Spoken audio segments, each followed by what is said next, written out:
Welcome back to the Purple Political Breakdown, ladies and gentlemen. How's it going? How's your day been? We are back at it again. Today, we're going to have a very interesting conversation. We're going to be talking about the kind of important values or the important things to consider when it comes to a political candidate. Now, in order to have this conversation, I have a great guest to talk about this, and my guy, John Paul. So I'm gonna allow him to introduce himself. I want you to answer three questions. Obviously, introduce who you are. Talk about your political affiliation, what that is, and then the last question is what is. And this is something I'm gonna start asking more people, just so people understand that yeah, they might be in a political spectrum that you may not like, but they're also human. So, what is one hobby you have that other people like a popular hobby, whether it's like sports or nerd entertainment or cars or whatever. So affiliation, introduce yourself, and a hobby. So go ahead. Okay, great. So my name is John Paul Moran. I live in the Boston area as well as Fort Lauderdale, where I'm at right now. Uh, and I have a very kind of mixed background. I'm not your average guy from Massachusetts. I grew up in New Jersey. I've got a degree in optical physics. I built a space-based telescope out of college at MIT for several years. So I can almost say that I'm a space telescope scientist. And then I started a marketing agency. I had a surfing brand for 10 years in Santa Barbara, California, and I still involved in the surfing world, making surfing movies and apparel. Um, and um, and I've got other things. I've a marketing. I'm a chief marketing officer of a couple companies. I can go on, but that's what I do. I've done a lot. And I'm a single guy. It gives me time to do all these things. And then I ran for Congress in 2020 in Massachusetts as a Republican, and then started this effort to create out of frustration after living through the interesting fun but also hell of running for national office or federal office I should say in the Massachusetts Congress, and that's what inspired me to help create to invent this opportunity score, short is op score, rating system to give voters a much better tool to figure out who the hell to vote for and not just be voting for party. So there's a lot more to it we'll be talking about today.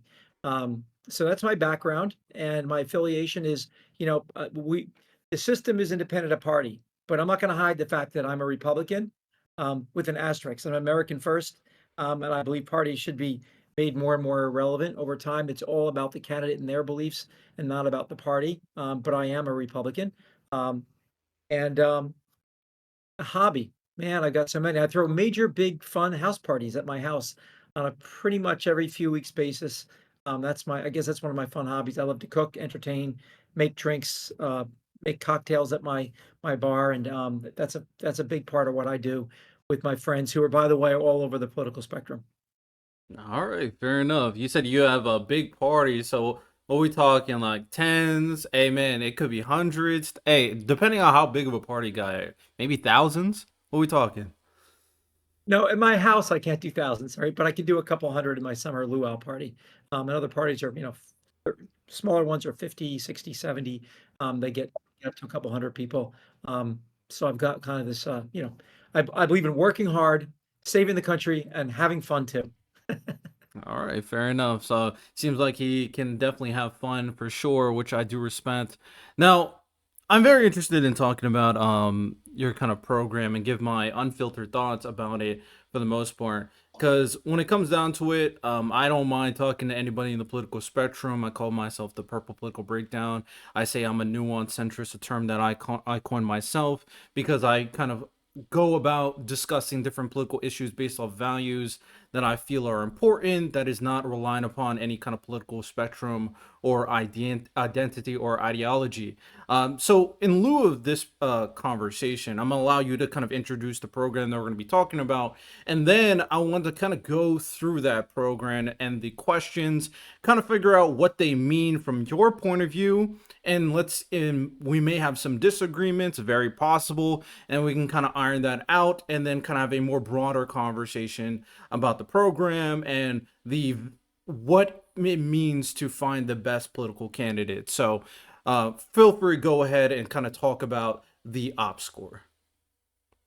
Okay, great. So the Ops Oregon, my organization that I founded and run, but with a lot of volunteers, is called Grant Opportunity USA, otherwise known as Go USA. We have a sister organization called Grant Opportunity United, otherwise known as Go United, and that's a 501(c)(3) organization. Um, and what the genesis I mentioned earlier of this idea was I was politically active, and since 2016 I wrote a book about politics, and then I ran for Congress out of frustration in the bluest state in the country, in Massachusetts, as a Republican in the middle of COVID. So we knew it would be a very tough battle, but I wanted to make a point, and also learn about the system and stand up as a patriotic American, doing what our founding fathers want us to do is everyday people running for office. But side note, my sixth generation great uncle is Thomas Jefferson.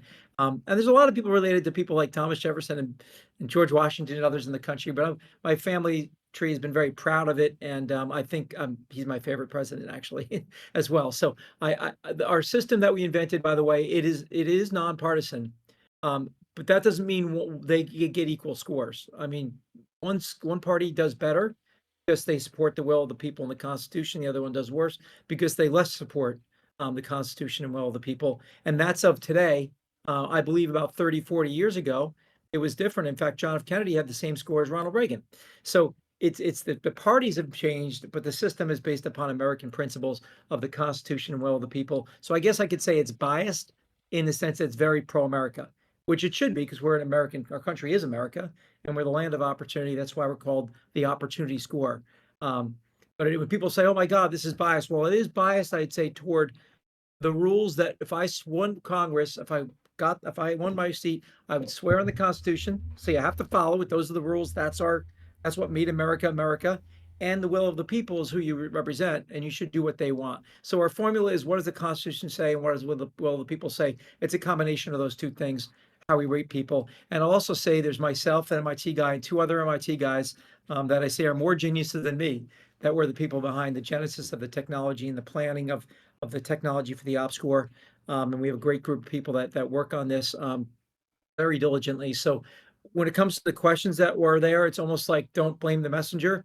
We've researched all the major polling companies, Pew Research, Gallup, Rasmussen, to find out what are the top issues that people care about.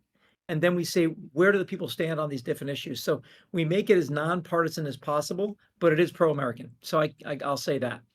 So that's what the op score is ultimately. And what we do is we say, okay, look at the common sense. I almost wanted to call it the common sense score, but you can't trademark that. It's kind of generic. So we said, let's call it the opportunity score, because who doesn't want opportunity? Find me one politician that will say, I'm against opportunity, right? You're not going to get in office. So opportunity is core to America.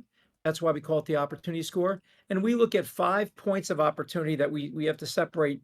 I'm a marketing guy too. So we say, well, how to make it easy for people to understand it so it's not wonky and confusing and complex like almost every rating system out there. And we say, okay, five points of opportunity that government stands for: personal rights and liberties at the top, and economic opportunity, social issues, okay, rights, gay rights, healthcare, for example. Economics is probably self-explanatory.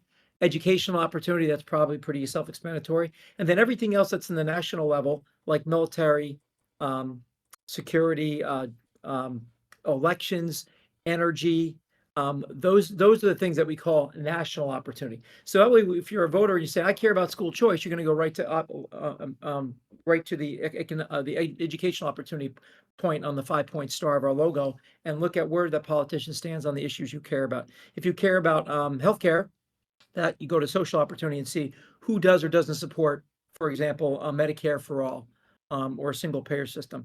If you care about the Second Amendment, well, you're going to go to the first point of opportunity, which is your constitutional rights, and look where the politician stands on gun rights. And also, part two of that question would be constitutional gun legislation. So that's kind of how it's made. And we see what we do when we rate people is we put the evidence in. So where's their voting record or the statement? And if we can't find that, no matter what we do, and they don't fill out the survey, then we assign the party score because they vote as a party 95, 96, maybe 99% of the time. So we do that until we can, if we can't find anything else on the candidate, which I think is a reasonable, very reasonable default if we can't get the answer anywhere else. But most of the time for federal politicians, they're pretty clear about where they stand on these issues. So it's relatively easy to find and put the proof where they stand. And then the way we assign the scores is we say, if it's a constitutional issue, then what does the Constitution say? So if it says right of free speech, then if you're against free speech, you lose the point. If you're for free speech, you win the point. That's simple. And then if it's not a constitutional issue, which are most are not constitutional issues, then we say, okay, if 80% of people support an issue, lower taxes, for example, or something, then that they get the assigned the pro opportunities point for that. If they're against and they want higher taxes, or they want more government, or they want to do something that's against the majority will of the people, then they lose the point. So that's how the point system goes, and it just reflects kind of whether the politician's tracking along with supporting the people and the Constitution they swear on, or if they're tracking against that. That's how we do it, and it's not partisan. It's just you land where you land based upon your values, principles, and what you, especially your voting record. If you're in Congress, if you're not in Congress or in the Senate, you're not the president, then we go by surveys you fill out, and we find it other ways we find where you stand other ways. That's how it works. I hope that explained it well enough on a high level. There's a lot more to it, but that's the big picture. I get the general gist of it. And that's why I'm so interested in kind of go down every question one by one. From because initial impressions when I looked at it, I'll be honest, it definitely does seem like it's biased towards Republicans. But based off the conversation that we have going through everything, I might be able to understand everything, or at the very least, give my own personal criticisms or critiques of the program. But ultimately, it does seem like everything is good intention. It's supposed to be something that is supposed to be beneficial for the people. So let's see where we can come at the conclusion of this conversation. So, first Okay. question. First Oh, question. just not to interrupt, just one quick note. We're just updated, so every 2 years, because we look at cycles, we've upgraded the questions for 2025, 26. So some of the things you might point out and some of the criticisms we got, believe me, we reached out to hundreds of people. We reached millions of people, not well, almost a million people with our ads and our surveys Fair this last enough. election. We did make some changes, so maybe some of the things you're going to point out we already changed, but we'll find out as you go. Excellent. I love to hear constant progression and constant updating. So the first question is: I believe that everyone has the right to religious liberty and free speech, regardless of who agrees or disagrees with them, including speech some consider false or hateful. Um, I mean, I feel like this one is pretty self-explanatory from how it kind of stated. The right to kind of free speech is something that is universal, probably the most important and biggest principle of Americans when they come to the United States of America. Um, so each one, I know there's 36, so I don't want to get hell bent on having a deep conversation to every single one. But if you can Sure. get a pretty quick kind of like rundown on your interpretation of this, um, each one, and then if this certain ones need a deeper conversation, we'll kind of go through. But feel free to kind of explain this one. Well, it's the First Amendment because it's the most important amendment. Without free speech, you're a slave to the state. You can't speak against your government. You have not you don't have freedom. Okay, I think that's the way most people. Well, that's the way constitutionalists would see it. But I would say most Americans, especially not just free speech, but freedom of religion. And I would also say that unfavorable speech is the one that has to be protected more because no one has a problem with favor. If you think you're speaking what the government likes or you're not being offensive, that's usually it's protected, but it usually doesn't have to be because everyone's, oh, that's great, that's fine. What needs to be protected is more controversial speech or speech that's especially critical of the government. In Germany right now, if you speak against the government, if you do a poop emoji in a tweet with a politician, you can be arrested for hate speech. Now that is seems very foreign to us, but that's what's going on in Germany right now. You're arrested if you criticize a politician. Now that to me is beyond American psychology, and that's what JD Vance was talking about when he went to Europe a few months ago and said, "Hey guys, what kind of liberty is this? You guys are arresting your political opponents and arresting people who speak out against you." That's the opposite of our founders' intentions. So the idea of this question was, do you support free speech? Even speech that some people consider offensive. And when the government starts calling it hate speech is illegal. That's what Biden was doing with his censorship of his disinformation boards and different disinformation speech and really crossing that line of what's disinformation and what's hate speech and calling Catholics a threat to even the FBI had a division saying the Catholics are extreme if they go to Latin mass and all this crazy stuff. That's what we meant by this question. It's all speech, not not violent. Violent speech is not protected. Threatening somebody's not protected. Okay, that's not what we're talking about because those are not already protected. The courts have said if you threaten people or you threaten to kill somebody or something extreme, that's not protected. But political speech and other speech is should be protected. That's the meaning of it. And actually, most people say yes to that question. And actually, most politicians in the left and the right win that question. That's a very you have to have a very high bar to cross that. So most Yeah. Democrats and Republicans actually win that question. That one should be universal, both on the left and the right, that everybody believes that you should be able to criticize your government, which is the core foundation for that. I always don't really like to compare to other countries on how they handle their own free speech laws because they're just a different country. Hey, do what you got to do. But ultimately, in the United States, that's us. That's what we do. That is what makes America great. All right, let's go to the second one.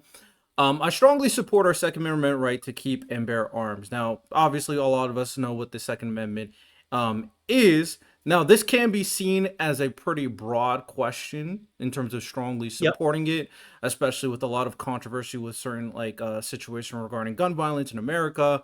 But generally, what does this mean to you? Well, that if you look at the Second Amendment, it's pretty much that.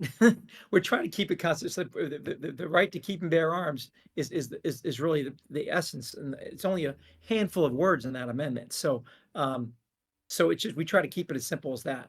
And again, on that just basic simple question, not getting into all the details, which goes into part two of this question. Part one of it is I generally believe in the right to bear arms. And I believe that the number is over 70% of Americans agree with that, according to polls. And I don't know whether it's Pew Research or Gallup or one of those, but they all poll, and that also gets that all gets a high rating from your average American. That's why you get the plus point if you support that. And if you're a politician and you swear on the Constitution, and that's pretty much exactly what the Constitution says, you ought to follow it. And there's several on the left that don't. There may some on the right too. We don't care what party it is, but if you go against that loudly and you really want to yank gun rights and you're praising countries that yank all the guns away, like Australia, well then you'd lose the point because that's a What constitutional right.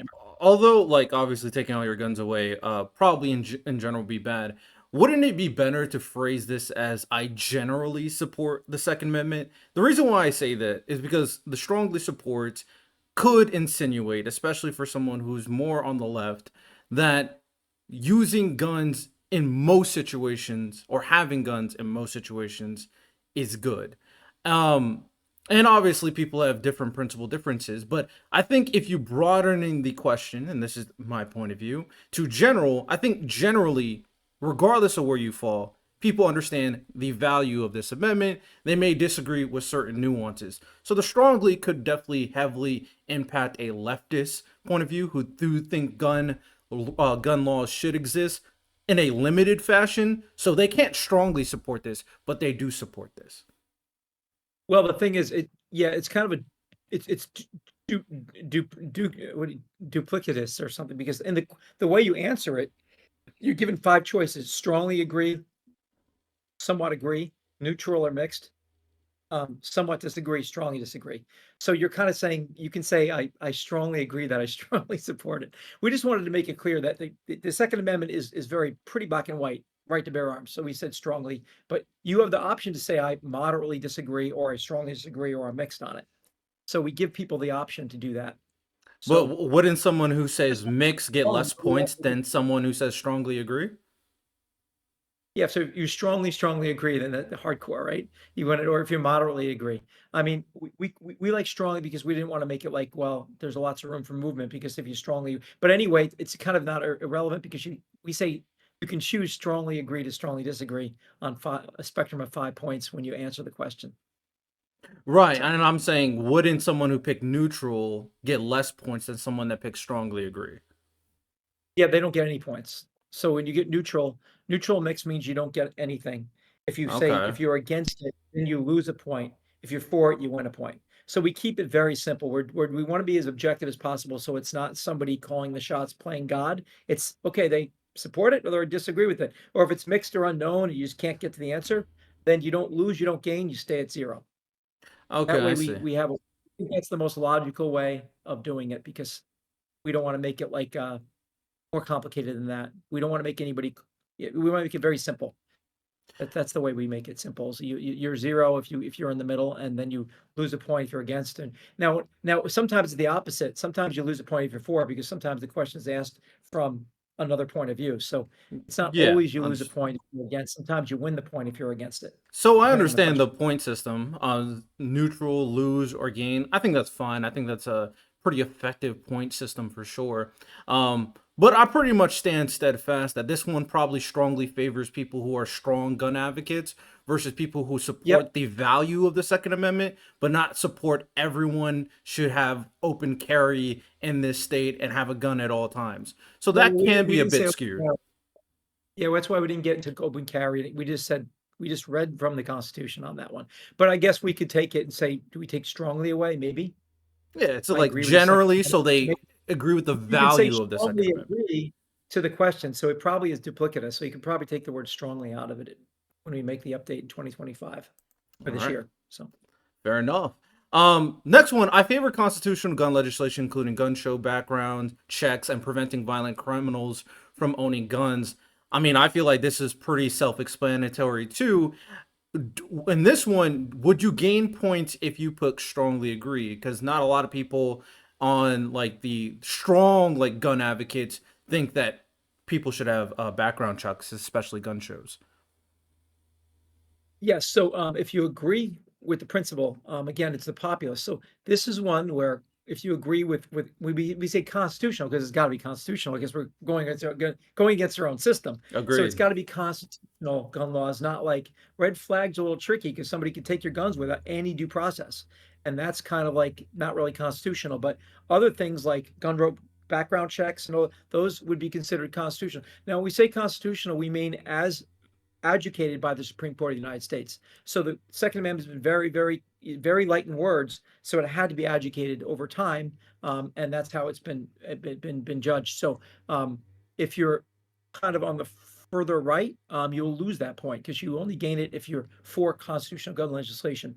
And some kind of bright red Republicans will lose that point because very few will stand up in public and say, I want any gun legislation. They don't want to stand for any of it. So Yeah. the people Right. that are the far right lose that point. Mm-hmm. And people on the left or the moderate, which again, this is a 70-80% Americans agree with this statement. I think it might be over 80% actually. So Yeah. it's a no-brainer. If That one is a good question, especially with the added constitutional verbiage yeah, that really prevents any kind of potential misunderstanding. So I think that one was really good. The next one, I believe the government has the right to monitor citizens' purchases and online activities and to enforce medical mandates as it deems necessary for public safety. Now, for me, I feel like this is kind of bringing in a lot of different things into one question. So feel yeah, free to we break had it that in down. two questions in next round. It was too much jammed in one question. So what we wanted to do is just basically say this is like the Fourth Amendment question. So we said, well, let's just put it all together. Generally, does the government have the right to surveil you and check out your purchases and check your online activity and require you to get vaccine mandates?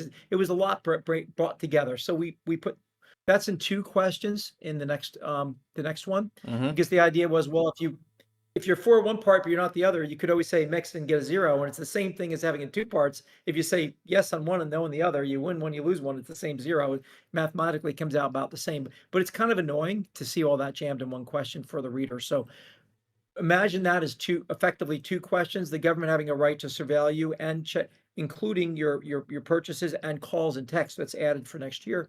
Um, as well, and then the part two is: do you believe the government has the right to mandate vaccines for pandemics like COVID-19? That's how we're wording it moving forward. Okay, fair enough. Yeah, I do think that could probably benefit breaking in two. We don't need to get in the nitty gritty in terms of, the validity Yep. of the COVID-19 mandates right now. We'll just continue on. We got plenty of questions. I support states' rights in restricting the expansion of federal government powers guaranteed in the 10th Amendment, which says the federal government only has those powers delegated in the Constitution, with all other rights belonging to the state or the people. Another one seems pretty self-explanatory, but feel free to go ahead. That's right from the Constitution. So it's there's a lot of people believe the federal government has done a lot of overreach. And when we started the country, all the states said we're only joining this union if we keep a lot of state power. You can't just control us like a monarch. They didn't want another king. So that's why the states have a lot of power in America, and there's always been ebb and flow about how much. So it's and we're reading right from the Constitution basically. So if you're for the 10th Amendment, you get the point. If you're against it, you lose the point because that's what the Constitution says. All right. Yep. Fair enough. I agree to that. I support keeping 9 justices on the Supreme Court and oppose court packing, which is the practice of changing the number or composition of judges on a court to make it more favorable to particular political goals or ideologies. Yep. So that we had to have something about the judicial branch. We added something in for 2026. I don't need to get into a second part of it, but the idea is, should courts be politicized? And whoever's in power, there was a lot of talk from the left about packing the courts, which there's nothing in the Constitution limiting it to 9 judges on the Supreme Court. So by packing the courts to say 15 judges, one party could just totally run the Supreme Court. And then that really is really, really, really bad, I think. And most Americans agree because now that Trump's in power, what if Trump wanted to pack the Supreme Court? Now the shoe is 100% the other foot. Now, now the left wouldn't want it if Trump packed the court, and the right wouldn't want it if Biden packed the court. So we don't want the courts being packed politically. That's the purpose of having them, is to be more neutral. And again, most people agree with that statement. And if you're against that, you lose the point. Yeah, I think that one's another self-explanatory one. I accept the right to choose early in the pregnancy, up to 12 to 15 weeks, and oppose later term abortion through second and third trimester, except in rare and limited cases such as incest or risk to the life of the mother. And then you put an asterisk. If strongly pro-life or pro-choice, please select mixed/neutral and respond to the next question. Now, abortion definitely is a very controversial, one of the top political issues that a lot of people talk about and care about. So, explain this one. Okay, so this is very new. It seems nuanced, but this is important. It is a nuanced question. So the idea of pro-life and pro-choice missed the mark because very few people are pro-life all the way and very few are pro-choice. Well, not very few, about 20% of each. And what this question goes at is, okay, it's not a constitutional issue. If the founding fathers said life, liberty, and the pursuit of happiness, life defined from conception, that would be it. But that's not in the Constitution. So what is the will of the people? And actually, the will of the people is very simply, we studied this a lot. We did a lot of research on it. And we said, what's the consensus? The consensus is, according to our data, but it jives with Pew Research and others, give or take a couple points, 60%, 70% of people are okay with the abortion, either support or are okay the first trimester or early in the pregnancy, but later on when the baby's pain capable or the fetus is pain, whatever you want to call it, um, um, then no abortion except if it's something extreme like life of the mother or incest or rape. That's the common consensus of the majority of American people. That's why you win the point for that. So if you're pro-choice, hardcore pro-choice or hardcore pro-life, you actually lose the point on that because you're going against the will of the people on that. But if you're for that balance, that's where the majority of people are at. And actually, the abortion legislation throughout the country that the far left or the left is screaming about when it comes to some of these laws actually reflects, generally speaking, not 100%, but generally speaking, this philosophy of abortion in the first trimester, but not after that, unless it's something like life of the mother or extreme. That's true. We have data proving it. So that's how we said, let's just make a question that's the common, as majority of favorable opinion. It's not just, oh, pro-life, pro-choice, because that doesn't get to the heart of it. It's that equation that gets to the heart of majority opinion. And I'm more pro-life, so I lose that when I take this test, and I gladly take the point loss because I'm more pro-life, but I'm not. But you see, this didn't reflect me. I lose the points. It's not like this is based on John Paul Moran's position. It's based upon the majority position of the country. Yeah, I agree and co-sign everything you said. Most people are actually not in favor of abortions after the first trimester, and then in the first trimester are for the most part pretty okay with it. So yeah, that does 100% quantify the majority of people. The next part was optional, strongly pro-choice, pro-life. What is the value of people picking a choice for this? Um, because their scores based upon how they answer that question. We did it for data because we're saying we have these people talking. We wanted to know for ourselves for a data point how many people stand for each position. So we wanted to do it just to kind of get a for a survey really to see where it landed. It doesn't affect your score because how you answer that first question gets the score. But we said while we were asking, let's ask him that question because we wanted it for data. And the data came out interestingly, almost exactly 20% abortion up to birth and 20% pro-life with almost no exceptions. Very interesting. Well, fair enough. I don't mind survey questions. All right, so that was section one. Overall, for the most part, I thought section one had pretty self-explanatory, very reasonable questions. Probably the only thing I slightly disagreed with was the strongly support question on how it was phrased because it can mischaracterize someone's true opinion about the Second Amendment. But I do think everything from that first section was pretty good. And then you said that a few of them kind of got broken down regarding the medical mandates. I know that one can be 100% tricky. But also, I feel like you said the one with the Supreme Court justices might have got broken down as well. I'm correct. Am I correct about that? We had a second question, but I don't want to get into it because it's gonna we'll be here too long. But yeah, we added a Fair. second question about judicial activism versus restraint, which is another part of it's very popular right now about that issue. So we don't have to talk about it now, but we're at a second part to that question. Okay, fair enough. All right, so the next section, first question there. I support U.S. workers first when it comes to jobs and fair trade laws. Now, I do think this one can be a bit ambiguous, so I'm curious to see how you break this down. Again, we wanted to keep it simple, um, and not every question be too long. Like to be, and it really is. Are you for American jobs? Which means you're going to want to see jobs in America. You're not going to see things exported overseas. You put a priority on that, or do you not? Because there's a lot of people that do not, and a lot of politicians that provably do not. They're okay with exporting jobs overseas, and we have an addiction in this country for cheap products, which means politicians get voted in when things are cheap, right? So they're okay with exporting jobs if it makes things cheaper and gets them elected, but that's not good for America. So I think that's where it gets down to is calling out politicians that don't prioritize that, and maybe it's because they have other priorities, donors and people paying them to get into office, which is often the case in big pharmaceuticals or whatever, and they're not working for the people; they're working more for these lobbyists. So that's kind of the feeling of that, and the vast majority of people are for American jobs, but many politicians are not, provably. So that's why we wanted to get at that one.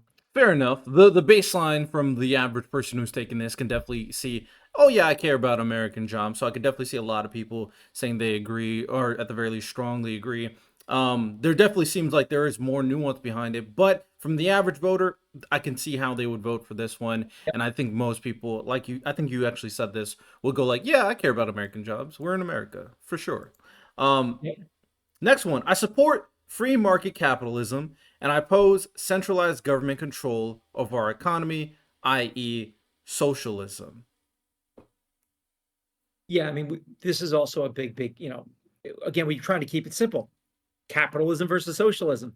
And there's some places you go on college campuses where capitalism is almost like a four-letter word. Oh my God, capitalism's so bad. I think everybody knows that what's happening on certain college campuses with that or other places. And it's like, are you for free markets or do you stand or are you for socialism?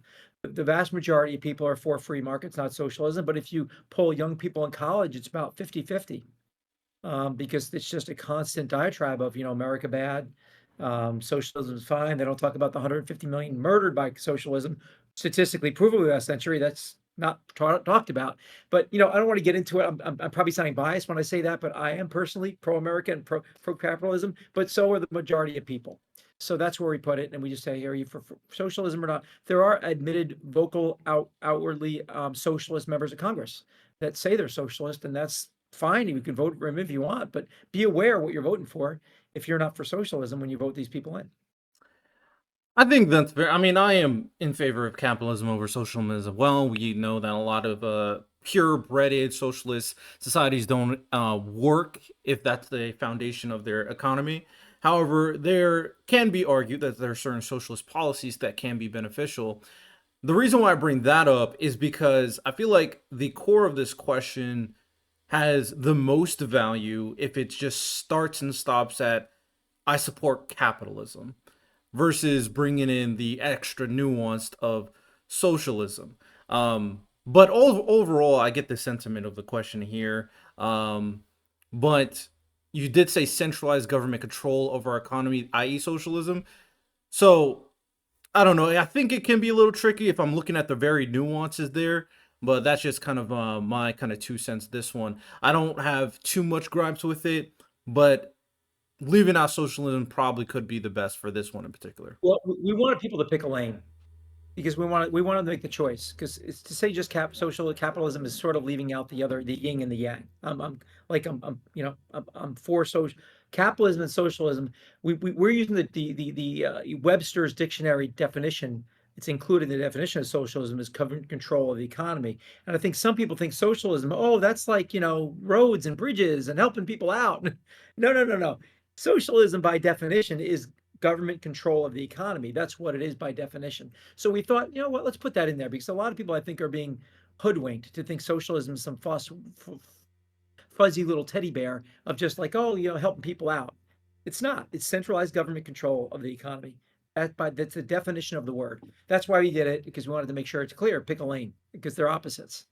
You can't really have socialism and capitalism and combine them. You can have socialistic things like, more healthcare and stuff like that, but that's not really socialism because government isn't totally controlling the economy.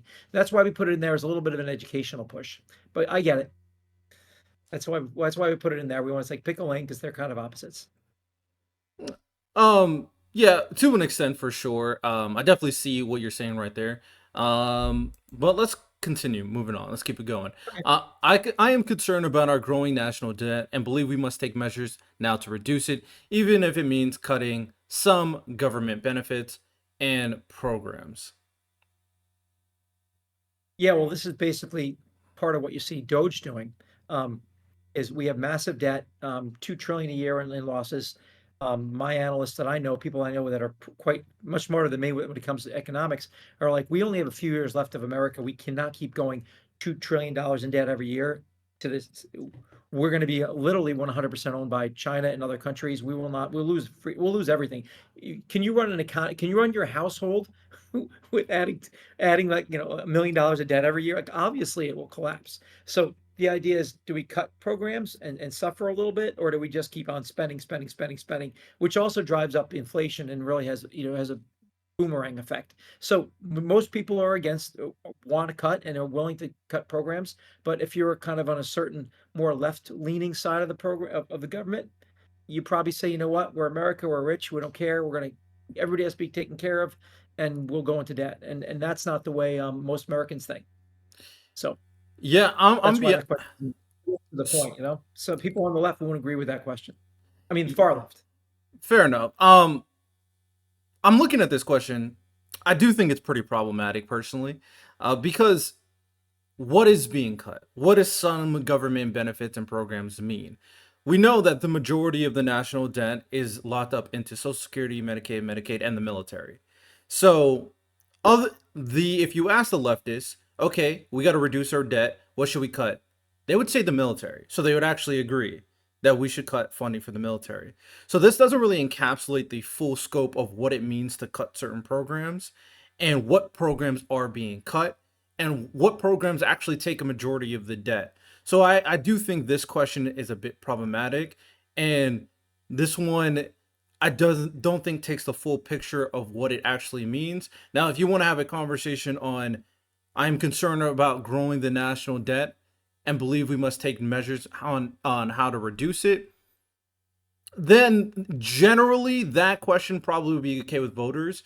But then when you throw in cutting some government benefits and programs, my problem with that is what those programs are. That's way too vague. Some people say certain programs, sure, because they don't value it based off their political ideology, versus other programs like are better for this, but those shouldn't be cut. So this one can be very tricky. So I would say that the part about cutting programs probably should be removed because it's too vague. Well, I understand what you're saying, but honestly, I think we might have gotten this from a direct question from Pew Research and one of those that had evidence. And that's the reason why we might have picked it. But also, you can't cut without some pain. I mean, there's no way to cut without pain. So we didn't want to say, well, it'd be way too long of a question to start categorizing all what it is they're cutting. we're just saying in general, like right now, Doge is trying to cut 10% off everything. Like it's pretty broad. It's cutting everything. Maybe not defense, but maybe actually defense, because defense wastes more money than anywhere. I mean, waste like in terms of like hammers for $5,000 and crap like that, because all kinds of backdoor deals that they do. It's very, very corrupt the way they spend money. So I even you could say you want to cut defense spending. That doesn't mean you don't want to protect America. You're just trying to get out of the fraud and the waste and the corruption in spending. So I think we didn't want to get in nuance, but I see what you're saying. But we put it in there because how could you have cuts without some pain? We're going to say yes, I'm willing to have cuts, but I'm willing to have but I'm willing to have some pain. You can't have cuts without pain. Like there's almost no way. Um, so I get what you're saying, but we did that for a reason because we wanted to put the pain part in. Yeah, you're going to lose something. It's going to hurt somewhere, but we couldn't get more nuance than that and keep this thing to we we just couldn't do it with a question like that. We wanted to kind of make it more broad. But I know why you're saying that. We just couldn't make it more comprehensive than this because the test would take too long to take if we started to get more nuance than that. But I get it. It's a good valid criticism. All right, fair enough.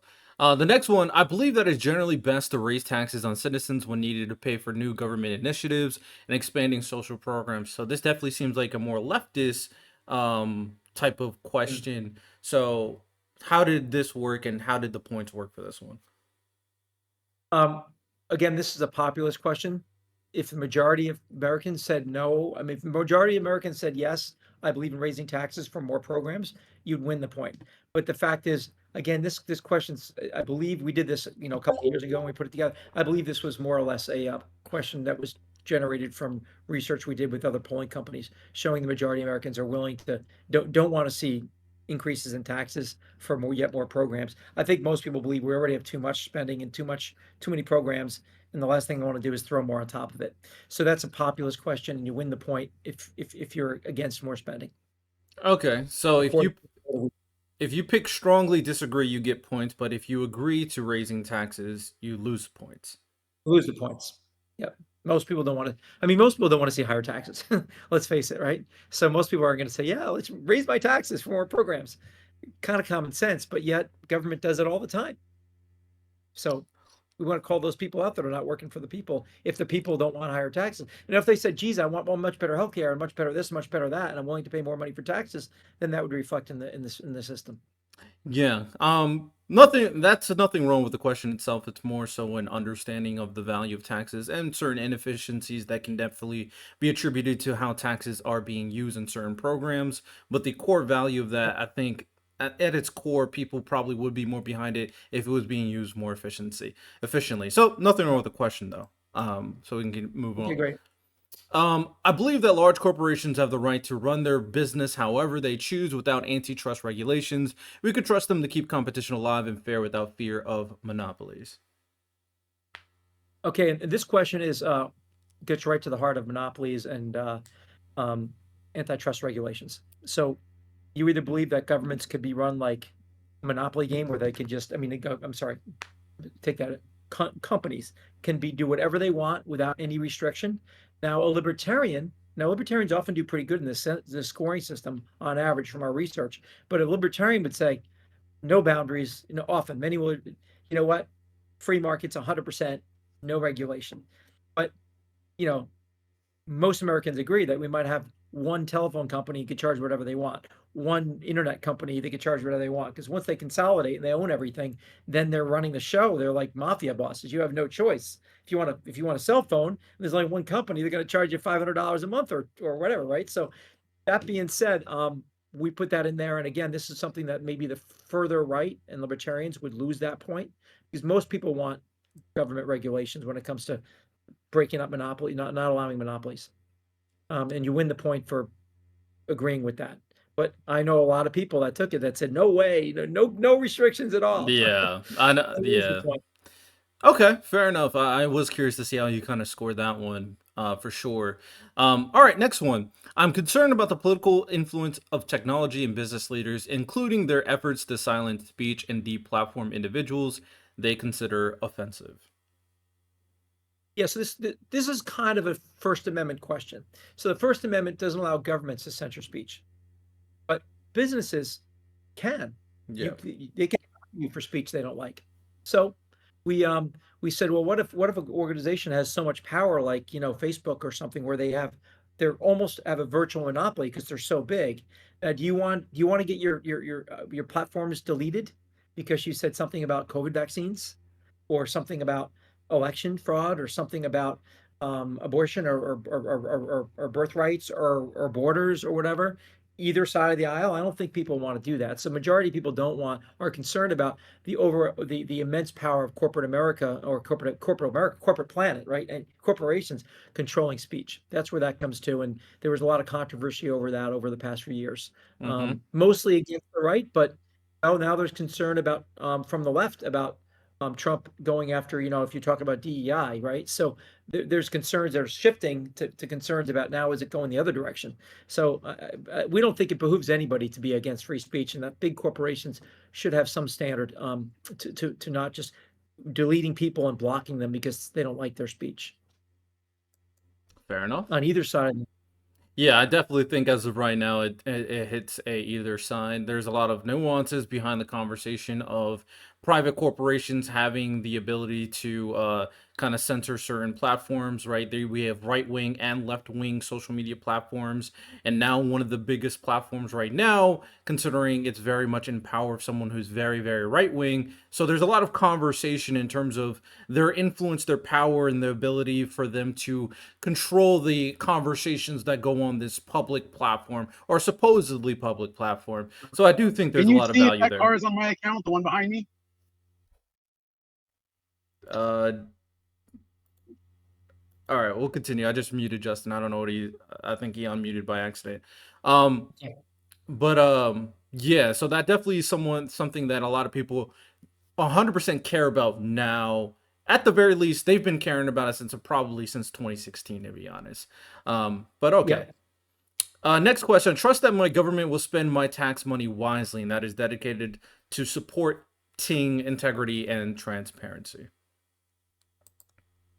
Yeah, so we're modifying that question a little bit for 2025 and 26, to talk about more about waste, fraud, and corruption. But that being said, um, yeah, I think this has one of the highest agreements on scores. I think this might be number one. Most people don't agree with this.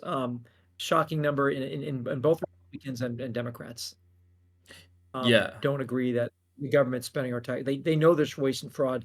I think that was like 85, 90% of people agreed that they're not taking our money, spending it wisely, that there's a lot of waste. So Yeah, I'm that's not. what they adjusted. I would be more. I wouldn't be surprised if that was 100%. To be honest, where everybody's like, "Nah, Well, I don't trust the government." what I will say one quick thing is what's interesting about this question is that there's a group that's nonpartisan called Citizens Against Waste in Government, or Government Waste. It's one of the other two.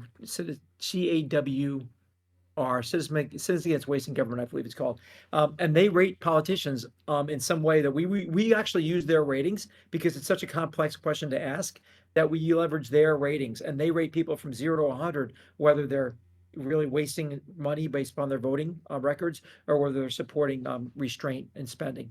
So we use their ratings, and that's it for that because it's too many bills and things to look at, so we trust their ratings for that. Okay, For fair. this question, there may be a risk that this would become a vote of confidence on Doge itself and how it's operating instead of the root of the issue. Yeah, well, what we're doing is we're saying historically. So because things change and now as different administrations, we're adding the word, we believe that government historically, because historically covers like not just the current. So we don't want people to think what's happening only right here, right now. We want to say, just look in the broad spectrum, has government been trustworthy with their money or not? And that's how we're dealing with it moving forward, because we don't want to make a referendum on right now, because it's more historically over time, has government traditionally been spending money wisely or not? Good point. That's why we changed it to historically, because we want it to be like we don't want it to be a referendum right now, but more like historically. Okay. Um, Now we're moving on to the next section. I already kind of spoke on my disagreements with a few things from the last section. This Okay. section, I'm gonna speed run a little bit more for the ones that are pretty self-explanatory. For example, this one: I support equal civil rights for people of all background, races, ethnicities, all that stuff. Um, I'm surprised this isn't another 100%. One of the higher ones, Um, or it might be. it, it's very high. But again, we're also looking at politicians and what their statements and what their voting records have been. So it virtually the number this might be the highest actually in it's just government waste. Who wouldn't be for this, right? You got to be a real bigot to be against that. But Yeah. there have been people that have been there's a handful, a small number of people in Congress on the right that are like viciously against gay rights.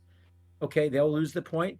There are people on the left that are constantly hammering race, race, right there. There's actually some bills where only people of color get certain like privileges, and that, by the way, is a violation of the 1964 Civil Rights Act. It doesn't say people of color get this and white people you don't have rights. It says we all have rights, colorblind. So there have been politicians that have been voted for things that might have been particularly anti-gay. There's some right-wing politicians that have tried to push bills to ban gay marriage and things. And there's people on the left that have openly said, well, you get special grants and privileges. And under Biden, I know there were some programs that were specifically saying basically whites need not apply. And that's also a violation of the law. So we want to call them out. So this is really identifying those politicians that are not playing by the rules on both sides.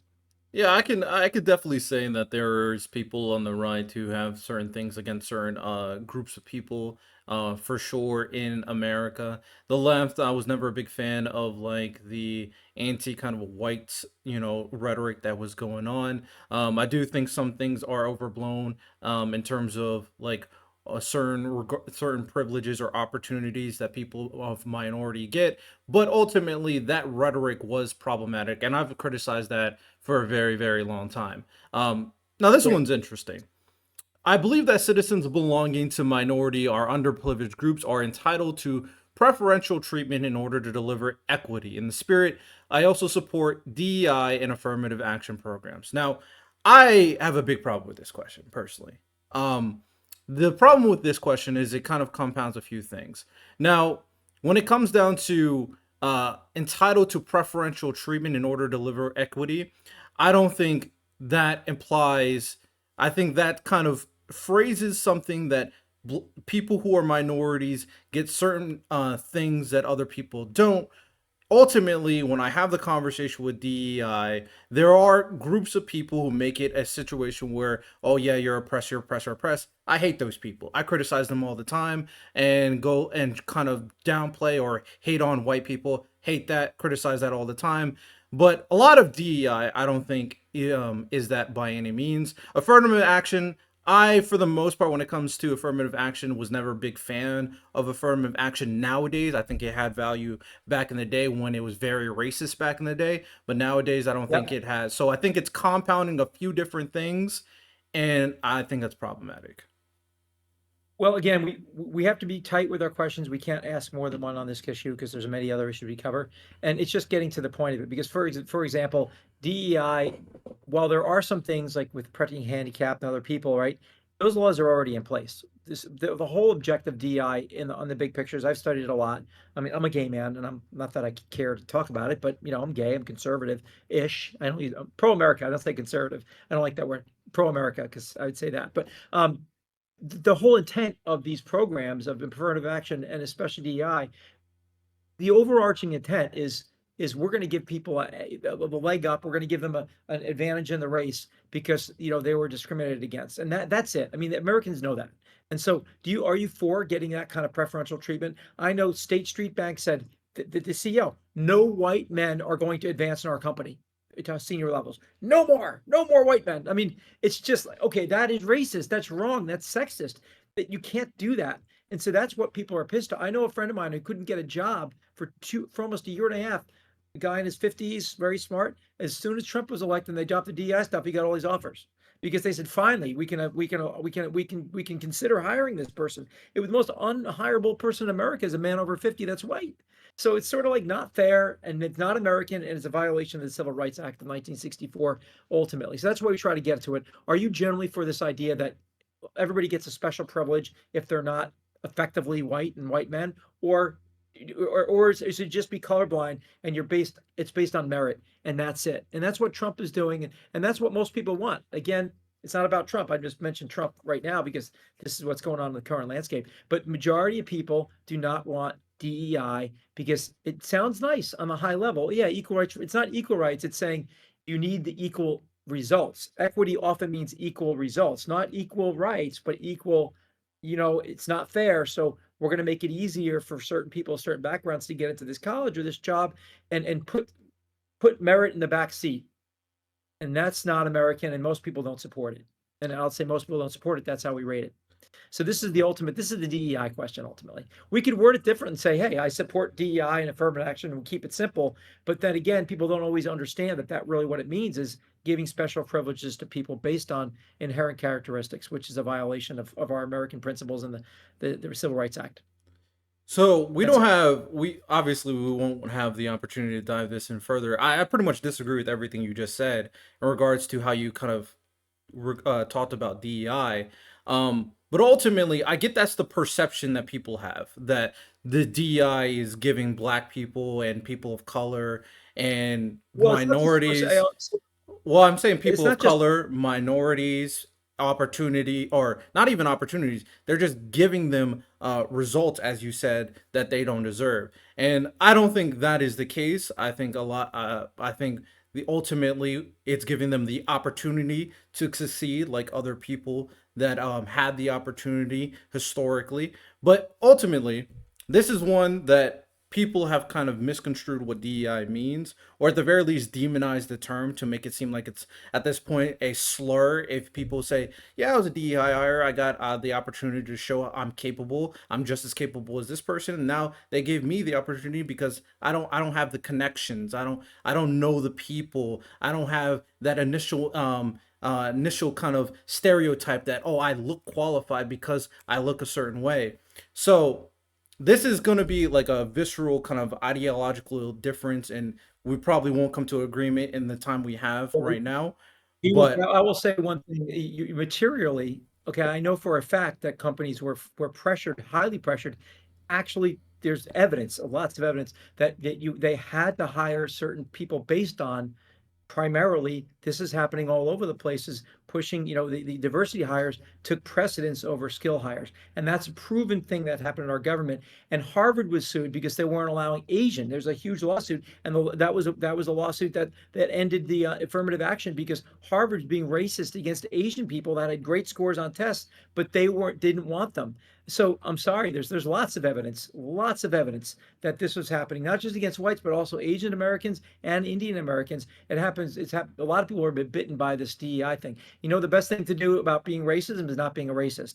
And there's one way to be a racist: prioritizing race and these things as factors in hiring or admissions. That's racist. So most Americans agree. Let's not be racist and make laws that are racist or bigoted.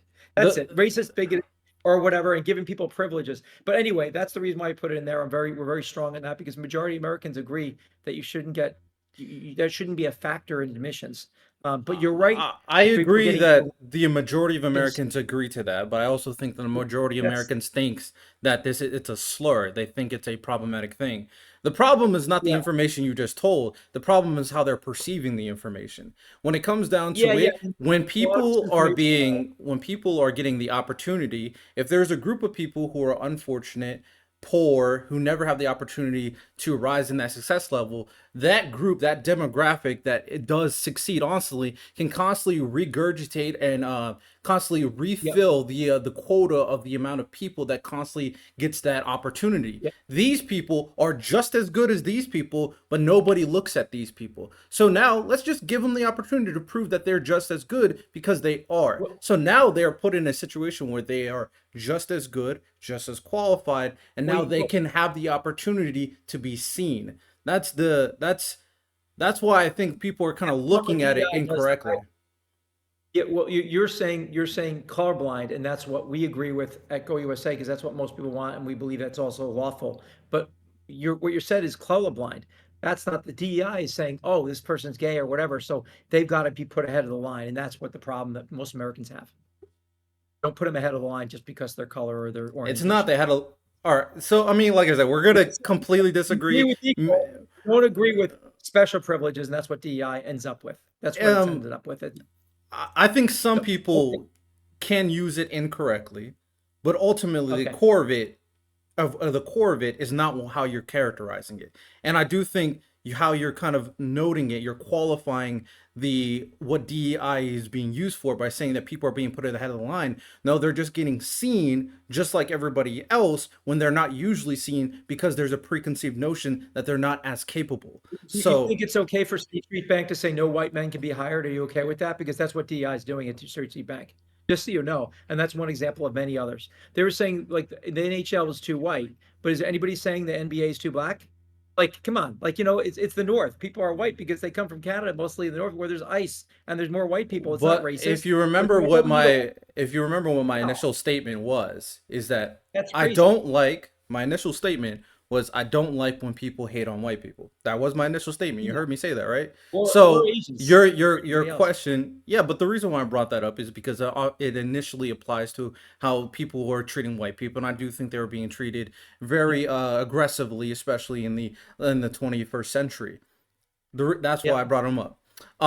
So I made that very clear at the right in the beginning. People can be using it correctly, they can be using it improperly, but the core of what it was in order to provide more opportunities for the unfortunate. If all the people that are very specific demographic, that have all the wealth, that have all the opportunities, that have all the connections, that have all the education, that have all the training, that have all of that, if those are the people that are just seen as the qualified ones and always get the opportunity, who's going to look at this person who comes from a poor background, who doesn't look like he's as capable? Especially if I know this person, I know that person's friends, I know the training they came from, I know the school they came from, I'm going to hire this person. This person just, I mean, he doesn't have the training, Like doesn't have the background, he doesn't have the money, I mean, and he you doesn't can be look like sued. they're as qualified, so I'm not going to give You them can the be night of day compared to this other person who has all the resources.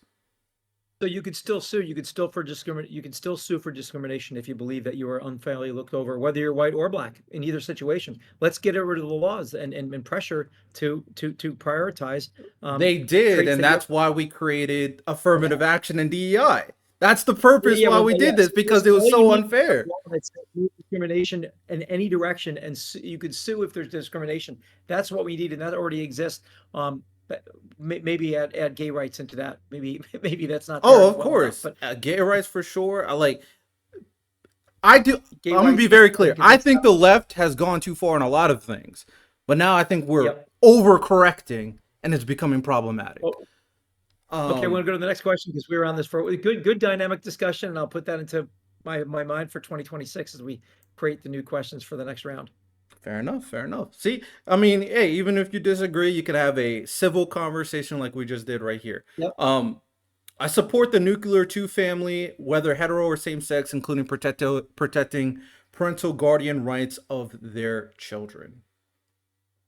Yeah, that's going to be two questions. Again, it's too much into questions. We broke that into two questions moving forward, but one is basically on, you know, when you say marriage, you kind of already mean like two people, not polygamy. So you mean two people you're married, Mm-hmm. two people gay or straight, and the nuclear family is inferred from that. That's what that question is. So again, the people that will lose that question most of the time are going to be the people that are against gay marriage. That's kind of the gay marriage question because that's a big civil rights issue. Not just because I'm gay, but also because it is. It's for social issues. And then the second part of the question is you believe that parents have the ultimate right over their children, and that's a big question because a lot of people again on the left side of the spectrum believe the government should have the ability to have lots of control over the children and pronouns and school choice and everything else. And we make it like, either you're for the parents controlling their kids or the government controlling your kids. And again, the majority of people believe the parents should have that ultimate say, not the government. But if you look at the left today, there's in Colorado, a law just got passed. If you don't agree to call your 5-year-old kid by the pronoun they pick, they can take the kid away from you. And if you're a Christian, you say, well, the kid's born a boy or is a girl, I'm going to call him a boy or a girl, and they disagree. Since when does a 5-year-old or a 10-year-old, for that matter, have a right to tell the parents, you're the parent is in charge. You can't get a tattoo unless you're like 16 without parents' permission, but you Yeah. can change your. This is what we're getting to. It's like the parents have the rights to control their kids, or the government does. And most people are for the parents, but Colorado is for the government. Colorado just said you have to go with whatever the child says this gender is, and take your religion or your ideas and shove it up. You know where the sun doesn't shine because the Oh, government's in charge here. yeah. That's that. That's For that one, for sure. Like I think polygamy has not been a strategy that seems to work in America. So two-parent household. I'm a big fan of nuclear family. And for the one for the parents, I mean, my only thing is I feel like parents should mostly. I probably would include the only reason why I think for the most part parents for sure 100% on top, not the government. Don't like that rule regarding Colorado at all. However, the reason why I put that is that there are the exceptions where the parents suck. They're bad parents. And that they're doing a lot of harm to the kid and the kid needs to get out of there. And that's when the government Yeah, we're not steps in. we're talking about common sense, like, there's laws in the books right Fair. now against child we're not getting into child abuse, okay? Right. We're talking about overall control of your children. Obviously, if you're abusing your child, that's that's legally already covered in by laws, and we're not getting into child abuse. We're talking about you're a parent, you're a decent parent, you're raising your kid, and you have say over what they learn and what school they go to, and we don't even get into school choice. We just say in general, you believe in parents' rights of their That's why children. that Um, extra term, but whether it's like mostly or generally, could just add another level of like understanding. So it's not 100% parents. Well, that's what the question is always strongly agree, moderately agree, disagree, okay? Moderately disagree. We give that option between moderately, we put moderate in the answer, so you can pick that. No, Wouldn't the left argue that misgendering your 5-year-old is actually child abuse? Well, let's look at common sense. 80% of American doesn't agree with that. So 20% does, but 80% doesn't. So 80%, we're going with majority on this. So yeah, some people might say it's child abuse, but again, we're talking about the 80% that agree that your child, you are your gender you're born, and you can't just choose it. Again, I'm not making a judgment call. I'm talking 80% agree with that and 20% disagree with. So we're going again, this is populist. This is what people say. So yeah, you get the point. Yeah, but we're not getting into gender. We didn't even say gender in this question, but the point is, I think it's implied. You have I, control over I your I definitely children. understand it. The reason why Yeah. I included the notion of generally or mostly is because I think it better quantifies the understanding of a parent should have the 100% most control when it comes to their kids, but knowing those exceptions exist will, at the very least, it's included in the question will make it more people more comfortable to say strongly agree. Because yeah, parents Well, we should, we can say but you might be able to say with exceptions for things like child abuse or something, but then yeah, again, you that get that would child abuse. work. Yeah, but I think most average Americans know child abuse is hitting your kid or being not taking care of them. It's not the whole gender thing. I mean, I'm gay, but I'm not. Personally, I'll say right now, I believe you are the gender you're born, but you can express yourself any way you like. You could dress in a dress if you're a man. You could be a butch, which they call butch female. That's all fine. You could call yourself different names, but you can't actually say that my gender is opposite of how I was born because that's genetically impossible. Every chromosome down to your fingernail. If you spit on the sidewalk, police department can they can They, investigate and say you're a boy or they a girl. I mean, it's down to chromosomes, But every one of this them. Anyway, what that's the I'm idea. saying also applies for the right. This actually helps the right too, because you got to realize there's very like far leftist parents who immediately are Yep. doing or trying to make their those people exist where they were like, yeah, I'm gonna give you no pronouns and I'm gonna try to turn you into a LGBT or gay. Exceptional situations, kind of just like the exceptional Yep. situations with the extreme religious right wing parents that are very strict and abusive in different ways. But that kind of qualification helps both sides to understand that some parents are just not fit to be protecting their kid as they're Yeah, maybe supposed to. we can look at that. Maybe exceptions for child abuse. So we didn't think that needed to, but I guess we can look at that if there's any implication that parents can beat their kids or abuse them, which is not the idea of the question. But maybe we have to But think about that.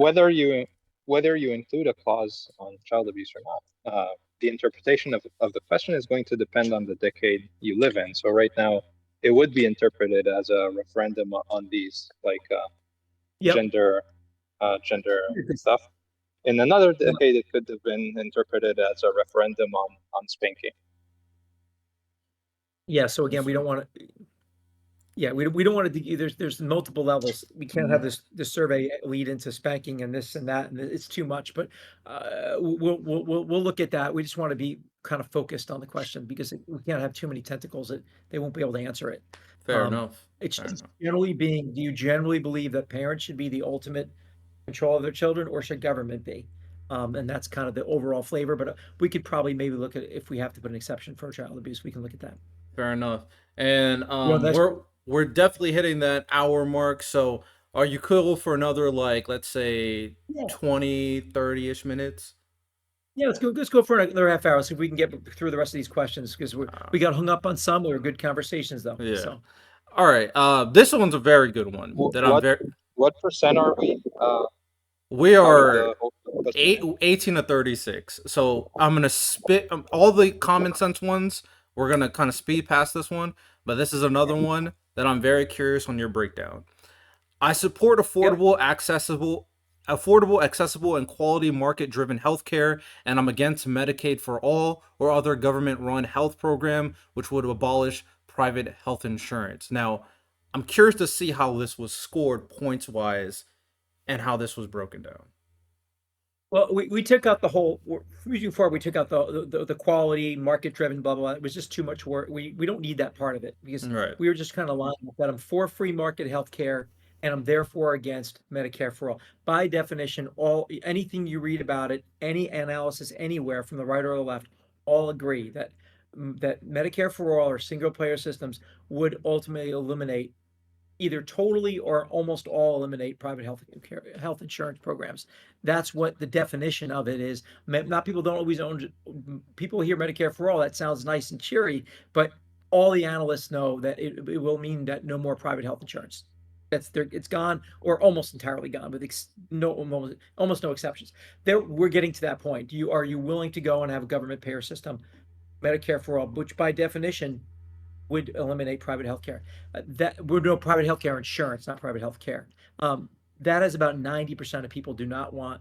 When they find out that government that removes private health insurance, the numbers I show is as much as 90% were against it. So that's it. So politicians pushing Medicare for all are with the 10%, not the 90%. So So if you lose the you point.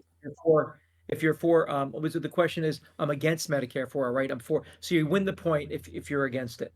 If you're for five, I'm sorry. If you're with the statement that you're for private health insurance and you're against Medicare for all, you win the point. And the vast majority of Americans don't want to lose the option of having private health insurance. That's very interesting. My recent Almost last podcast episode, I spoke with a big like human rights political scientist, and he talked about how healthcare, universal healthcare, should be a right for people, and I think there's a lot of value in healthcare, and I have a lot of issues with our current healthcare system. So this I one think everybody is does. That's all the way around. Yeah. So yeah, this one is very interesting. I don't think it's necessarily anything wrong with the question. I think the question's pretty clear with you cleaning it up like you said. I think people's understanding of healthcare might be interesting to kind of look into because that's a interesting poll. I didn't realize, and maybe I have to look into how many people actually care about Medicare for all, or at the very least, universal health care versus private health insurance. That's just an interesting question in general, but you said people who are for private health insurance get the points, which is very interesting. I can't really Well, blame you for this. yeah, this is directly from Pew Research, Yeah. or I think again Pew Research. Losing the ability to have private health insurance, 90% of people are against that. A lot of people are getting hoodwinked, hearing Medicare for all sounds nice, but they're not. They may not be aware. So we're trying to educate them a little bit in the question to say, by the way, Medicare for all, you're going to lose health insurance. You know that, your private health insurance. And then people say, no, no, no, I don't want to do that. Then now the part two of the question gets to what you're talking about is you can have government health care but not Medicare for all. Medicare for all specifically will eliminate private healthcare. But having this part two of the question is, do you believe, you can read it off if you want, but it's something to do with, I believe there should be a choice between a government run health system or private healthcare, which is 70% of people agree with that issue, with that Oh, here's concept. the question Um, here. I'll read it right here so you can continue. I support allowing citizens to choose from a publicly funded government run health system or keep their private insurance health plan. Yeah, and it seems as common sense as can be, right? The right is the one that has the problem with that because a lot of people on the right believe if there's any opportunity to have government, right? Now you're competing with private. Well, how is the private going to compete with a massive government healthcare system with all the discounts it's going to get being and it would eventually eliminate private healthcare. That's the worry from people on the right that don't want it. So people on the right will often lose that point, the people that are more on the right side of the spectrum, because of the fear that this will mean a government takeover eventually.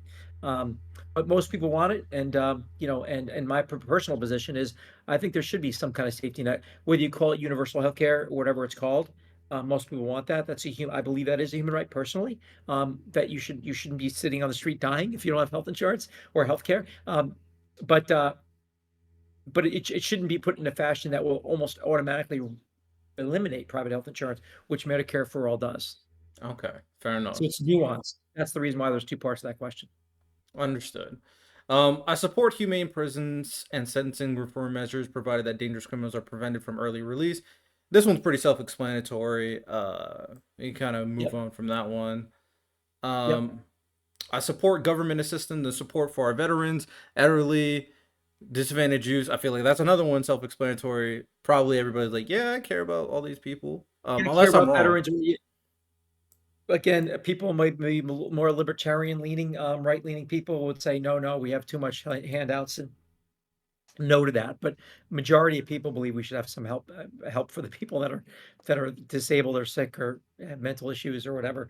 So, and then again, there's a lot of politicians that don't support some of these elements. So that's why we call them out. This is our opportunity to say this is a common sense issue. A lot of politicians might be against not supporting veterans, or they're not supporting people that are on the streets or whatever, that really need it. And that's why we want to. This is more of an effort to call them out so people see that in their records. Fair enough. Um, Now this one I do think probably should be broken up in two. Maybe it is. I strongly support teachers' unions and federal government control over our schools over parental control. In the spirit, I oppose school choice and school voucher programs. I think you should separate teachers' unions from the rest of the question. I don't think they Now, should be compounded. the reason why we did that is because it is really one issue. The one issue is school choice. Right. Um, And the reason why we said it that way is because it was very hard to get, honestly, people on the left are not saying we're against school choice. Okay. They're not going to put up billboards saying we're against school choice. Again, that's another 80% of people want school choice. Even higher with minority Americans, I understand, because they're often the ones that are stuck in the inner city schools that the kids are failing all the time. And so they want to be able to move their kids out of there. So I believe actually, uh, you know, minority Americans are more for this school choice. The reality is, it's this teachers unions are, without a doubt, you look up anywhere, are against school choice because it depowers their control, and it's the worst thing ever for they fight school choice. So if you're if teachers unions give you a high rating or you're supported by teachers unions, they're funding you, you're not going to see anything about school choice. They're not going to. So that's how we do it, is we have to attach that, because the way we rate people is that if they're saying we're for school choice, and they vote that way, that's fine. But there's politicians that vote against school choice, and other ones that are just very strongly aligned or supported by teachers unions, and that would indicate a virtual 100%. Just like if Planned Parenthood supporting you, you're not pro-life, right? Common sense. If teachers union is supporting you, you're going to be against school choice because you want control of the schools to be the public control, and they fight school choice all day. That's the reason why we put it in there. But we tightened up the language a little bit for the next round. But it still includes teachers unions, because that's how we identify who's against school choice, because that association is as clear as if you're Planned Parenthood for you funded, you're going to be for abortion. The problem I It's have with I hear the analogy you're eliciting. The problem I have is that the foundation of teachers unions is not created because of school choice. The foundation of teachers unions But that's is, what the reality is today. but the Reality of foundation, it is just because you they can't are find. against school choice does not make that's the foundation of what the union is created for and what the union's about. The union's about better funding for the school and better benefits and pay for teachers. Yeah. That's what they're for, and obviously school choice will be against that. So that's just one part that they have to talk about, but that's not the foundation. Planned Parenthood, No, foundationally, one of the core principles of them is stuff in regards to abortion. So when it comes to teachers unions, there's probably teachers unions that are adamantly against school choice. There's probably teacher unions that are for school choice. But ultimately, the no, there's idea not of any school. There's not any teachers unions that are for school choice. Find one. They're Oh, no, not. no, no, no, no. None of them. I misquoted. There's probably a teacher Yeah. units that have their foundation, or have a principal foundation that they talk about in regards to something else regarding pay, or at the very least school resources. Ultimately, the a teachers union and what they're doing is trying to uplift their soul. Now, again, there's exceptions to everything. That's why everything's not black and white. It's very nuanced. There are people who take advantage of unions for sure, but ultimately, it's the idea of better funding for the school and better pay and Well, benefits for the teacher. yeah, that might be a big part of it, but they are. I mean, we're saying I support teachers unions' opposition to school choice is the way we're wording it for it because teachers unions are Okay, I think unanimously. that's a better phrasing in this I, one. yeah, rather than because there might be some elements teachers unions you support. I get it, but we're saying I support teachers unions opposition to school choice. That's how we're rewording it for the future. So that would take that nuance out because you might that's what it's about. We just wanted to make sure we included teachers unions because that's one of the elements that we use to rate politicians because there's sometimes you can't find it otherwise. Sometimes all you can find is their association with that because they will never promote on their website I'm against school choice. They almost never do. So Okay, anyway, we can go to the so next question. yeah, that makes it more specific. Instead of like talking about teacher unions as a whole. So, Yeah, yeah. um, okay.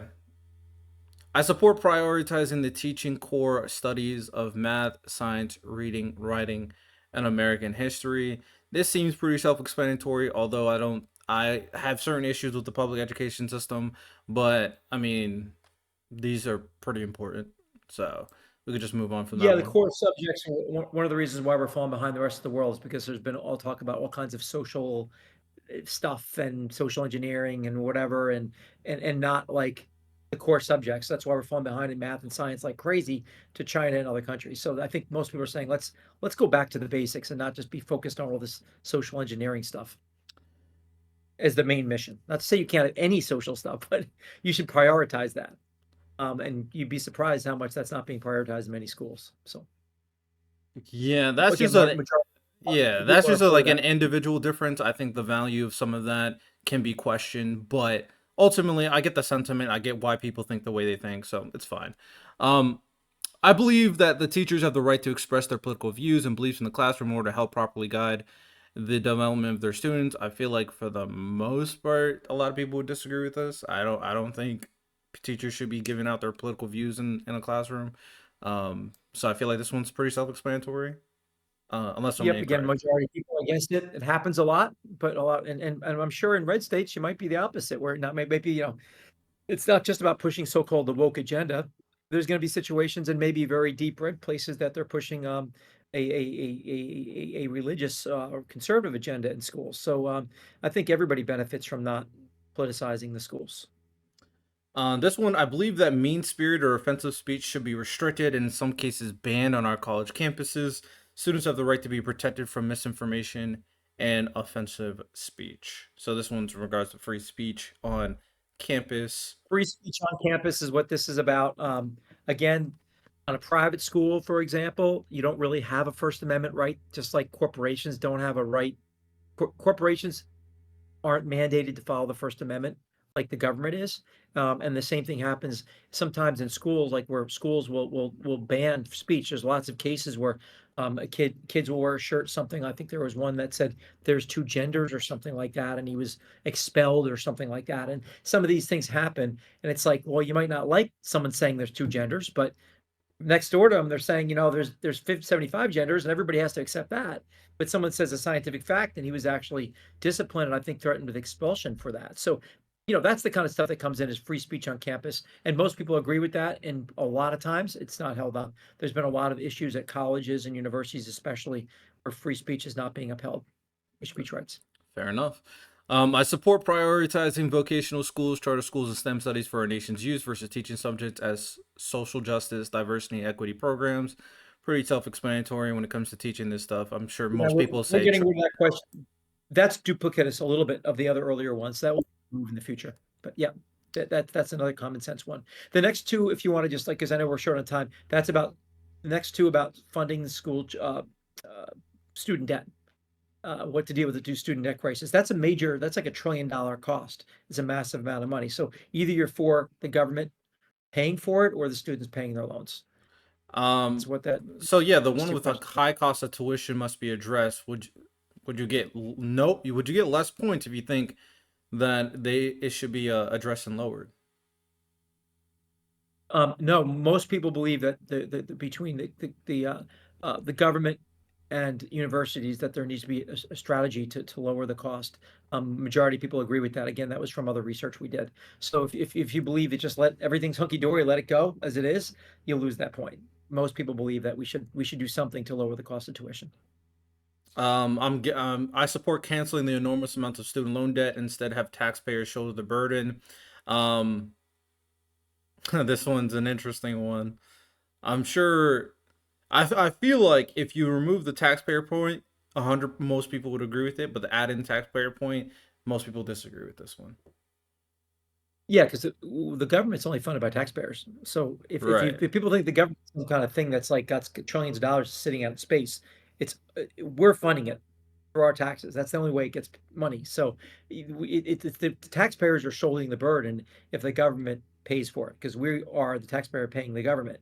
It doesn't come up with money anywhere else. So the question is, a kid goes to college, gets a degree for $300,000 in some major he doesn't like to do anymore, or he can't get a job because it's not an economically viable degree. But then you and I have to pay taxes to cover the $300,000 bill. There's nothing else in the universe that where I buy a car and make a bad decision, to buy a house, I make a bad decision. I get a wife and then we get a divorce, I make a bad decision, and I get someone else has to pay for it. It never happens. Only and most people agree. I think this is about a 65% majority don't believe the government should be paying for student debt. Because the kid signed up for it. I mean, he signed up for it for good or for bad, and he signed for the loan. I don't get my loan paid if I can't pay my bills. I can't get my house paid if I don't pay my bills. And if I can't, you can't. Is it fair that somebody can go to college, rack up a bills, and then just we pay for it? I think That to me is really motive to get young people to vote a certain way. That's purchasing votes, in my opinion. I think most people see that's vote buying. It's like we want this demographic voting for us. We're going to pay your debt, and that should actually be unconstitutional because the government shouldn't pay anybody's debt like that, because that's like taking someone's money and paying someone just for votes. in general, I agree. The COVID situation makes it a little bit of a unique circumstance, which is why this conversation kind of relates to that. I think ultimately the Yeah, conversation, there's more nuance than people believe, because one point of view that I feel like people should look at is that imagine a kid who was groomed up until the 18 years old, told that you have to go to college every single step of the way, and then you go to yeah. college and then you get in massive debt, and now I'm like, damn, I was told to do this, now I don't know what to do. So I do think there's a lot more nuance, but considering our American system is made to put people into loans, just like how you argue that it's buying votes, I can argue that it's putting kids into debt. That's why it's more of a nuanced kind of conversation, but the question itself, understand. The I don't question is really. simple. You can get into nuances, and there's ways to solve that, like putting credit ratings on colleges and their degrees and seeing how they perform over 3, 5, and 10 years, and saying this degree is worth this much money and this and that, and then that should be disclosed, just like you're buying a house or you're buying something. They have to disclose things by law. These universities should disclose, okay, you're going to get something, but some kind of dance studies, whatever, social advocacy, dance study, whatever. I'm just being facetious, but you get some crazy wacko degree that they soak you for $300,000, and then you're working at Starbucks for $15 an hour. Okay, that the government, the university should be held to a standard to say, if we're going to charge you this money, is they should have been transparent about what you're going to get, and they should be rated, and the government should not be offering guaranteed student loans for shit degrees.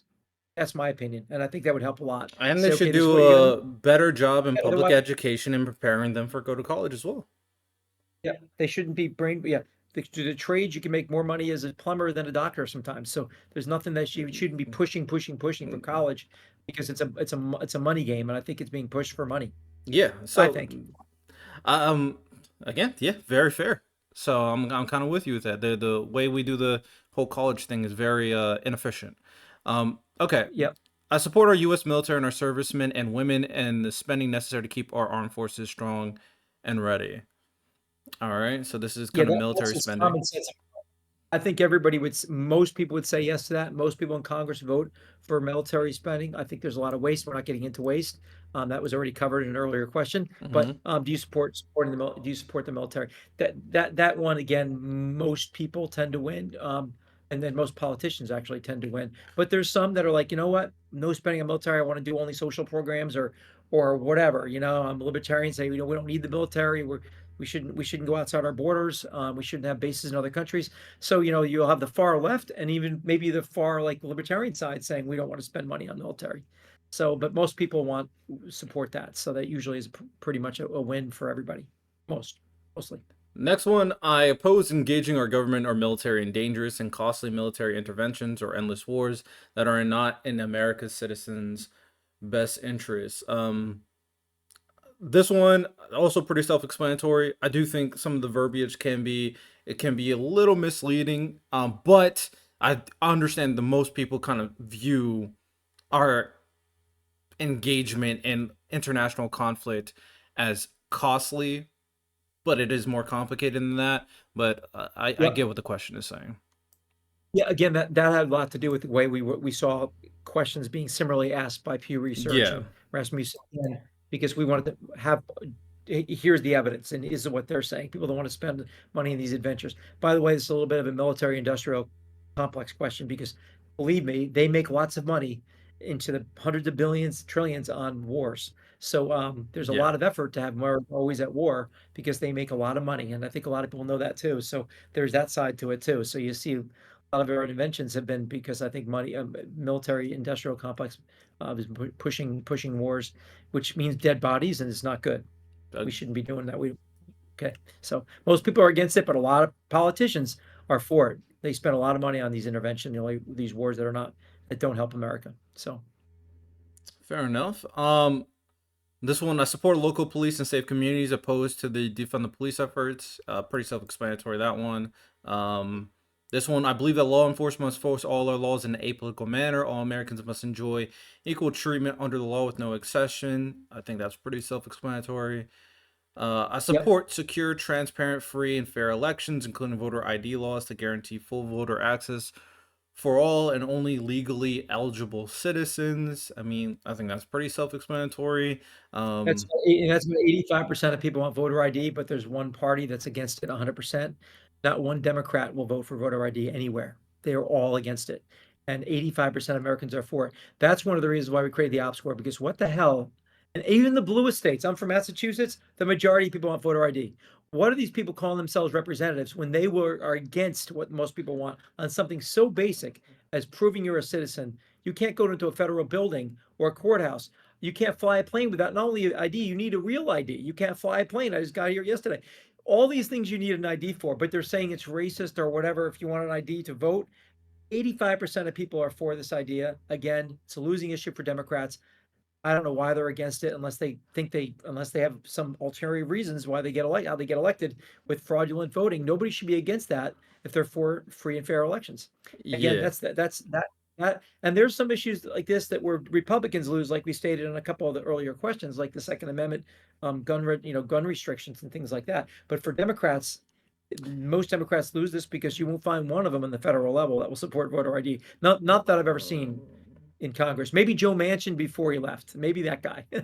He might yeah. be the only guy that was for voter ID, maybe in the country that was Democrat Yeah, for this in one, the I would federal. have to really look into why Democrats don't support it. I get kind of like the very surface level rhetoric in terms of the idea that they believe that the more poor and impoverished communities don't have access to get there or are incapable of getting ID, so they can't vote.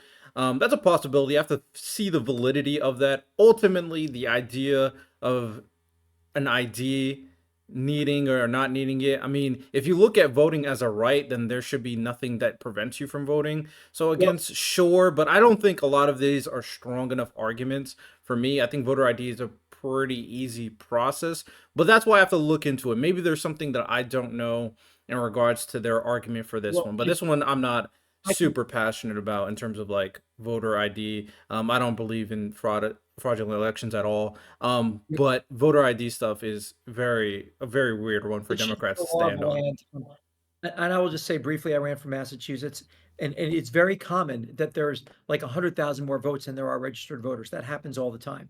And to me, it should be a no-brainer, stop, full stop. If you have more voters than registered voters, when the average, the highest number you're going to get is like 75%, and that's on a really, really, really good election where 75% vote. And for there to be very often, I think there was hundreds and hundreds of counties and cities where there was more voters than there are votes than there were registered voters. That should be an automatic fraud, okay, fraud alert. But yet that happens, and the only way that can happen is no voter ID. That way you can stuff the ballots. So in big cities run by Democrats, I think that personally, what else is it? Why else are they doing it?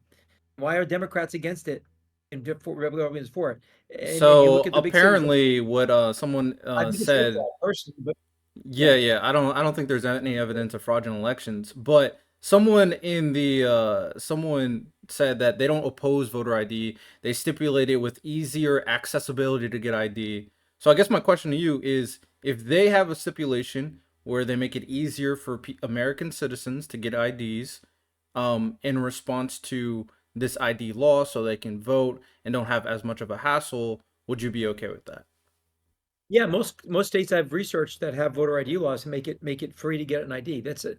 All the evidence is not that that's the case. But again, there is specific evidence Well, that I can not point only to from free, but also like the yeah, process is easier because I know it requires sort of well, documentation, of course, and all that stuff. So you it's have to more than guarantee just something. I the mean, payment, obviously. yeah, I mean, it was the payment, but it can't be too, our founding fathers said voting shouldn't be that easy. I mean, it should be people that are really wanted to vote. And that you have to make sure you're a citizen. So as hard as it needs, as simple as it can be, but not short circuiting the process to the point where people fraudulently are signing up. As long as make sure it's it's 100% guaranteed that you are a citizen of the United States and you're voting and then you register yourself and they know who you are, just like the banks know you can't get a loan unless you can prove who you are, right? They're not going to give you money. Whatever a bank does, whatever, just common sense stuff. But again, there's plenty of evidence that your viewers can look up of how many cities there are where there's more votes than voters. That means 100% fraud. There may not be proof of it, but that's proof to quote Yardner American. If there's 100,000 more votes than there are voters, then what else is it? But yet they don't call it fraud because they don't have a video camera of somebody following and filling it out with a smoking gun. They say it's not fraud, but come on, you have Um, 100,000 more votes than there are voters. What are those 100,000 votes other than fraud? Of course, it's fraud. So that's the reason why Democrats don't want it because there's a lot of big cities where how do you argue around that there's more votes than voters? That happened to me when I ran for Congress. Yeah, so But for me, I'm gonna have to see evidence of that. I've seen no evidence of that, or at the very least, I would have to kind of look into that. From everything okay, I've seen, that there has been no evidence of fraudulent elections. It's not as simple as cameras, but they document a lot of the things that's going on, of course. So, yeah, okay. something that doesn't seem like obvious to someone initially could be a reasonable and logical solution once you kind of go in depth with it. That happens all the time. A lot of people, there's a lot of complicated stuff that happens when it comes to the government and the legal processes. But that's just that. Anyway, when it comes down to it, two more questions. I believe that anyone has a right to migrate here in the US, and in this spirit, I don't agree with a border wall or strict restrictions on immigration. No person is illegal. I feel like Okay, so this should be broken that's up. yeah, I mean, well, we actually are breaking up the two parts, but ultimately it's still really one question. It's you either believe in open borders, we believe we have a sovereign country with rules to allow people to come in legally. Like we have a set of rules that say it takes years to get in, and I agree, it takes too long. The process is way too long to get here legally. So there is that issue of, but that's not what we're asking that question because there is a problem with that. But you either believe we're a sovereign country with sovereign borders that have a right to say who can come and go, or you believe that America is like the only country in the world that just is like, you know what? Anybody can come. You can come here, you can stay here, you can work here, you can do whatever you want because there's no borders because we're America. That means we're no border. Now, the majority of even Democrats are against this. Okay, it's an 80% issue. It's again another about 80% of people that want secure borders and legal people here. But the far left that's in control of the Democrat Party right now, and they're the ones in control. If you look who's in AOC, Bernie Sanders, okay? These very, very far leftists, Elizabeth Warren, they're in charge, and they do not want borders. They want open borders. They won't say the word open borders, but they imported, tens of couple to 10 million, 20 million. So it's clear. You either believe we have borders in a sovereign country, or you believe that we shouldn't have borders, and people can just come in any way they want. And that's again an 80% issue. It's also kind of federal because it's constitutional, because the Constitution guarantees that the federal federal government's number one job is securing our borders and the safety of Americans. And so without borders, you can't do that. So it's a constitutional question mixed with the majority of people want sovereign borders. Okay, That's so when it comes down to the question, yeah, I feel like asking if we should have strong borders is perfectly fine. Um, I don't think Democrats are led by AOC or Bernie by any means, but I do think they're no, but they're the ones very. running the party. They're the ones that I are wouldn't elected. I wouldn't go that far. I think they are the most popular for like leftists in general. But in terms of running the party, there's a reason why Bernie never gotten become primary candidate or anything. Um, But right now they're saying AOC is they're doing polls amongst Democrats, and oh AOC is yeah, at the top. So I mean, AOC Democrats, is starting to rise in influence to leftists open in borders people general. But that's because are AFC is a big progressive. So a lot of what the Democrats are trying to do is go pretty far left. She's definitely way more progressive than typical Democrats to kind of combat what the Republican rhetoric. So that's their strategy. Will it work? I don't know. But anyhow, yeah. when it comes to this question, yeah, I think asking strong borders is fine. I do think a legitimate question could have been for sure. Do you believe like anyone has the right to come and immigrant into America versus just come in whatever, like come in with the proper immigration status and process? I think that's fine. Last two questions. I thought that I was at 34. Now I'm at 35. So last two. I support Last clean, year, market-driven, sustainable, environmental, and renewable energy solutions. This seems like a leftist question. So do you get points for saying you agree with this? majority of people want that. Yeah, you Okay. get points for winning that.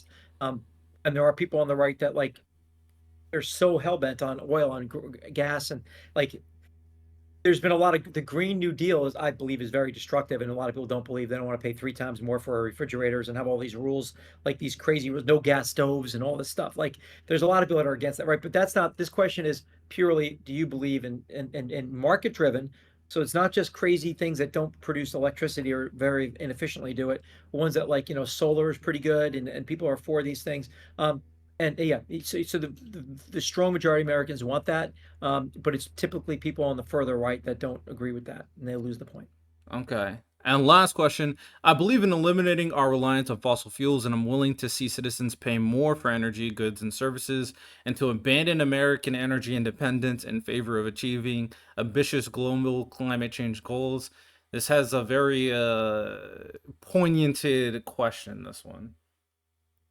Yeah, we wanted to make it clear, like it's kind of long, but the idea is this: you believe that the government we should be driving do you believe in climate change and the pain that all the pain that will come along with enforcing it? That's what the question is. So you're gonna have higher gas prices, higher energy costs. You're gonna maybe be eliminating gas and oil. You're not gonna have a gas heater. You're not gonna have a gas stove. I love to cook. I hate cooking on electric stoves. It would drive me crazy. There's places in Boston right now, well, they will not allow you to build new construction with gas. So no gas stove for you. I mean, I don't know. I don't think it's that bad. I mean, it's not the word. It is what it is. But my point is, do you want to suffer? Do you want to go and then be dependent upon Venezuela and our adversaries like Russia for oil and gas? Because that's where you're going to get it from if you're not going to get it from America. And the left sometimes forgets that this push to ban it all means that we're still going to have it. We're going to get it from our adversaries. So majority of people want American energy independence. They're for common sense green initiatives, but they don't want to go and lose their gas stoves and double pay twice the amount for energy and buy from our adversaries. They'd rather have American energy independence. That's what this comes down to.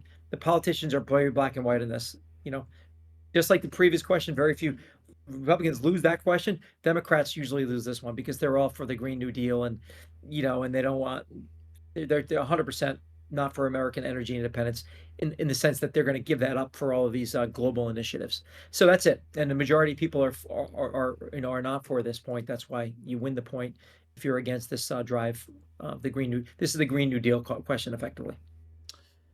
If you're for Yeah. the Green New Deal, you. I get what it means. I just think when it comes to this question in particular, it definitely seems like it makes it seem that ambitious global climate change goals are only has negatives. I think when it comes to like questions, Only has negative. These are the negatives you're going to get. Not only has negatives, because you might think that, okay, we're going to have a cleaner environment, but but obviously with when you phrase a question like this and you put it in front of a person who doesn't know any better, they're gonna think it only yeah, has negatives because you're only giving them the negatives. some questions are framed like that from both directions all the way through. We just had to make a question: are you for the Green New Deal, and this is the pain you're going to get with it, or are you against it? And we want to make sure that they understand. Like if you just said, "Oh, the previous question was about green energy," that's why that's a separate question. This question is the Green New Deal. This is going to come with a lot of pain. Are you willing to make that trade off? Yeah, I think So the first you're looking giving for less.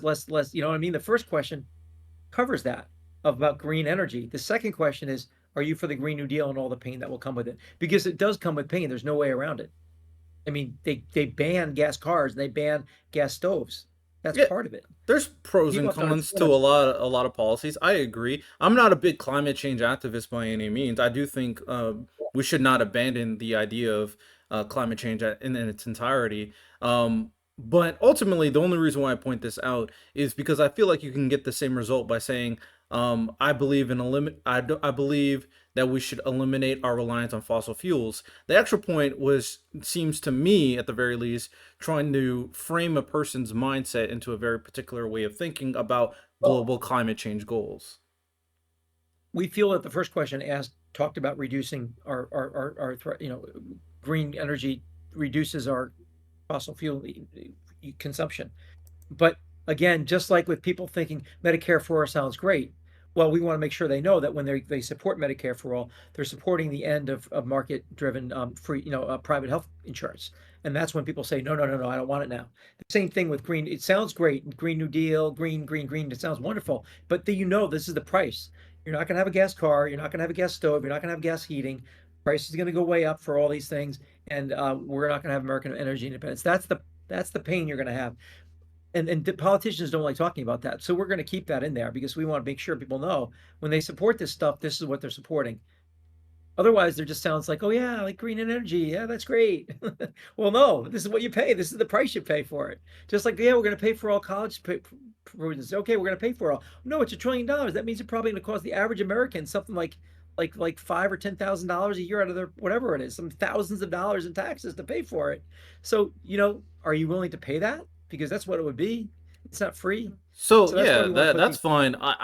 I'm very There's a much an price. advocate of understanding the potential Yeah, ramifications, the consequences of things that are being done.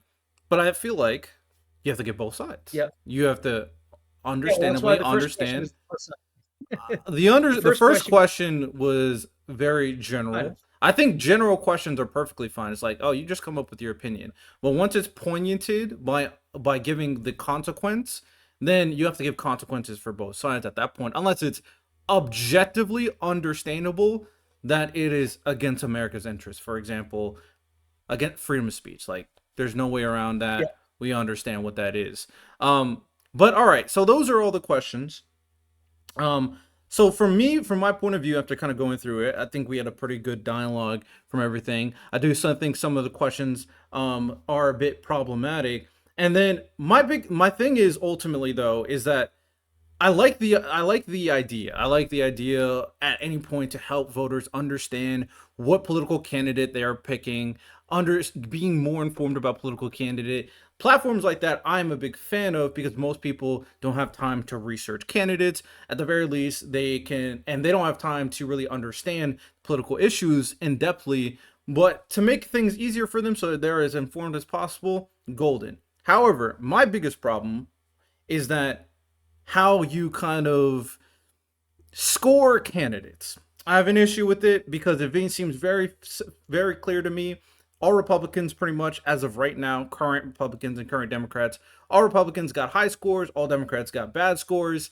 Democrats got all red, Republicans get all green, and then after you are finished with the scoring, they told you, all right, pick a candidate, and then the Democrats probably going to be in the red, and the Republicans probably going to be in the green, so probably should just pick the Republican candidate. The and I know things are based off values, but you can't kind Yep. of, I think it always says something, right? We always kind of look and talk about the idea of common sense, but I do think something should click in people's minds immediately when you see something and one side is very clearly benefiting one side over the other.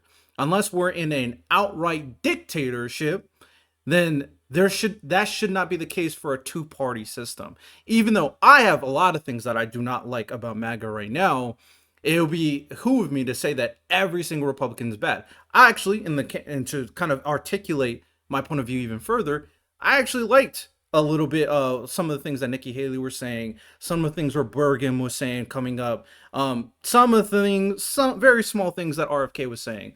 I was like, oh yeah, not all Republicans are bad, so I wouldn't give them all a terrible score. So I have a big problem with how you guys kind of score the candidates and then are putting the candidates and people's in front of them and basically tell them, yeah, I need you to vote Republican because they have a better score. That's what it looks like No, from my point of view. hey, this is the thing. Because Democrats have bad scores, it's not that we did it. Well, I just flipped through every single question and how we scored it, which is based on populist positions. And the Right. fact is that the Democrats today are extremely left wing. The Republicans are the party of the working people. Now, 20, 30 years ago, we didn't spend thousands, it takes tons of time to score all these people. We have to manually score 36 questions for 1,000 people, 535 members in 535 members of Congress, and all their challengers for the last election. The OpScore challenge still shows last elections because we don't know who's going to be up for 2026 yet. That being said, this is an accurate, very scientific driven system by three MIT people and a bunch of other people very, very, very objectively, and it proves and shows this is the problem. Like your problem, you said it shouldn't be that one party is really, really against the American people. Well, we just went through all the questions one at a time, and when the people answered those questions, they were answering the exact same questions that we apply to the politician, and then we supply the proof where that politician stands on all those issues. It's not we're not just making up some a subjective score. We don't like you, so we're giving a bad score at this. Democrats generally, they win on energy, they win on the First Amendment. There's things they win on, but when you add it all together, like a college degree, I mean, like a 4-year degree, you get your GPA not in your favorite subject, but all of them put together. This proves that the fact is that as of now, the Democrats in Congress, the reason why they have bad scores is not because we're bad people giving them bad scores. They're earning their scores. We just add it up. It goes into a machine. It figures out the score based upon their positions. There's nothing going on beyond the fact that this makes sense. What makes sense is that the government, when you look at it, okay, the government of over 1 million people working in the government, we've done survey after survey after survey. Who they support, who they donate to, and these government agencies are 90 to 99% of employees are donating to Democrats. Okay, so the Democrat Party today, now that wasn't the case, I'd say 20, 30 years ago. It was very different. Bill Clinton got a score over a 0. John F. Kennedy got a score of a 4. So 20, 30, 40 years ago, the Democrats and Republicans were more or less, if we had to analyze them all, they'd probably be much more equal. They probably wouldn't even be, I wouldn't be surprised if it was flipped a little bit. But as of now, over time, the left has become very socialistic, and socialism means the government's in control. They don't have to listen to the people because the government's in control. And when you look at issue after issue on borders, on taxes, on voter ID, on issue after issue, school choice, the big issues, the Democrats are for a very small percentage of the people on the issues. And in fact, our analysis is the far left, Bernie Sanders, AOC, Elizabeth Warren.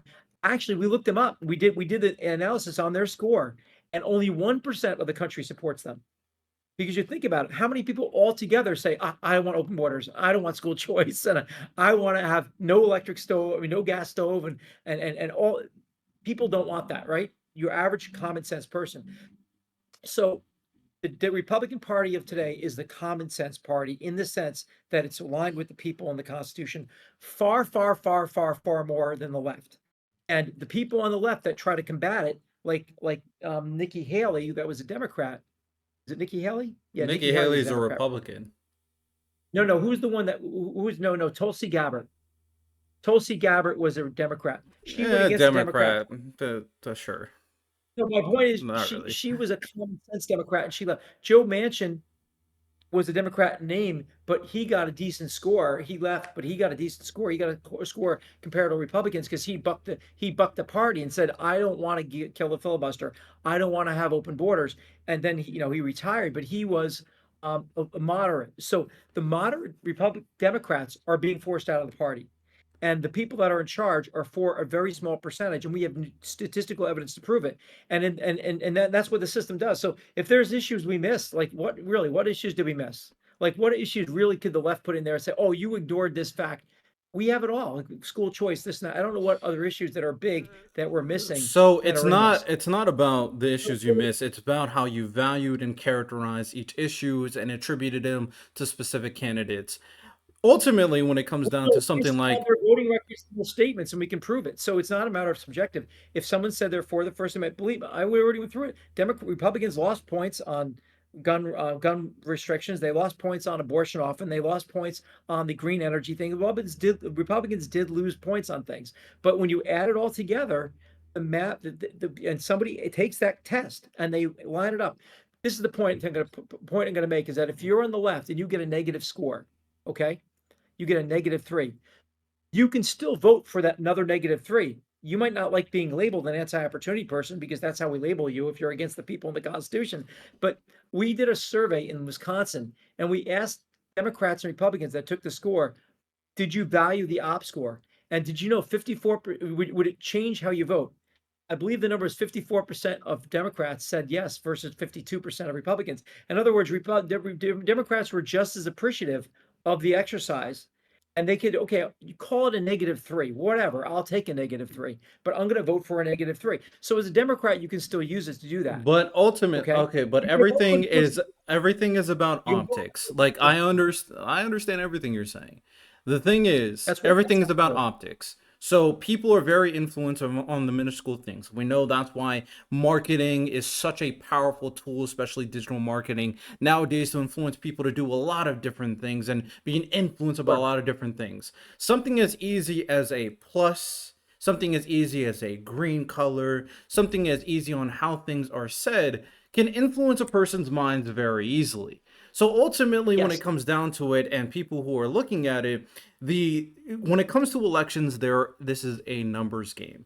So my thing is that I understand that a lot of these things are you have some things that I do appreciate the nuance and the generality. I do think it would benefit a lot if you differentiate scoring from people and what they want versus what the Constitution is. Differentiating those two could be very valuable because people's opinions And are influenced by what they consume, and people are getting super influenced considering this current social media and media era, even more so than back in the day. So ultimately, I think differentiating those two could be very valuable. And just at the very least, if you want to have it where you're kind of qualifying certain things as, like you're not as appreciated, you think DI could be a problem or school choice could be a problem, then all right, that's fine. That's your prerogative. Those are your ideological values. Or Medicare for all, that's your ideological value. That doesn't necessarily mean that these things are bad to another person who can articulate or at the very least discuss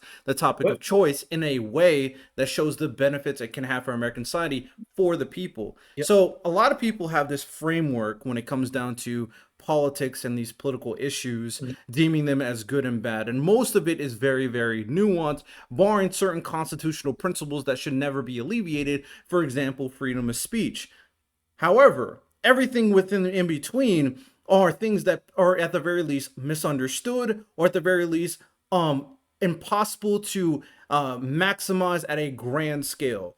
For example, Yeah. voting reform. A lot of people don't understand different voting reform techniques. They're not introduced to it. They are not taught about it. They don't understand this. They think that this way is the best way because they have no knowledge of the other way. Doesn't mean the other way is bad. It's just that's something that they're not introduced to. So my concluding statement here is that for what this platform is, I like a lot of the questions. A lot of them can be very poignant to a very specific side. However, yes, you say that they are sometimes they are attributed to what the people want, but also sometimes what the people want is something that they are told to want based on how the current political landscape is today. If you want something to be more objective, you have to articulate it based on those principles based off the side versus calling them non-opportunists for America. That's basically saying that these people are what's problematic with current America and demonizing and making them seem evil, which is the exact same thing that the Democrats have We're done not to calling Donald them evil, Trump. but we're calling them, But we, the we, this, perception of them not being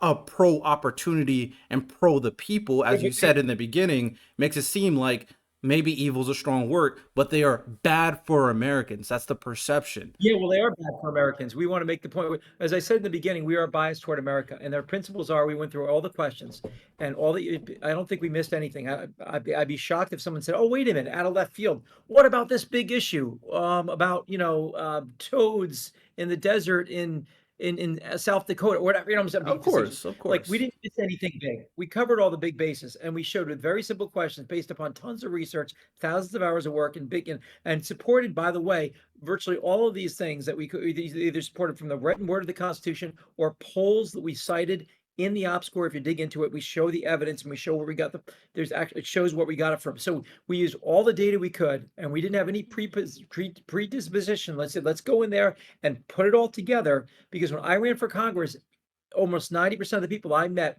thousands of people.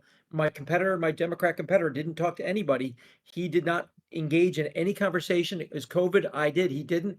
Anyway, that's why I smelled the rat, because people agree with me on everything, but they still voted against me. So I said, there's a problem in the way people, there's not a Rotten Tomatoes or a Yelp system. And you know what? Most people don't like a movie, you get the Rotten Tomato. That's an objective. That's a judgment call. People don't like it. They give you a bad rating on a Yelp. People don't like it. They get a bad rating. Our system couldn't be more clear. The Constitution they swear on, and the constitutional issues, black and white.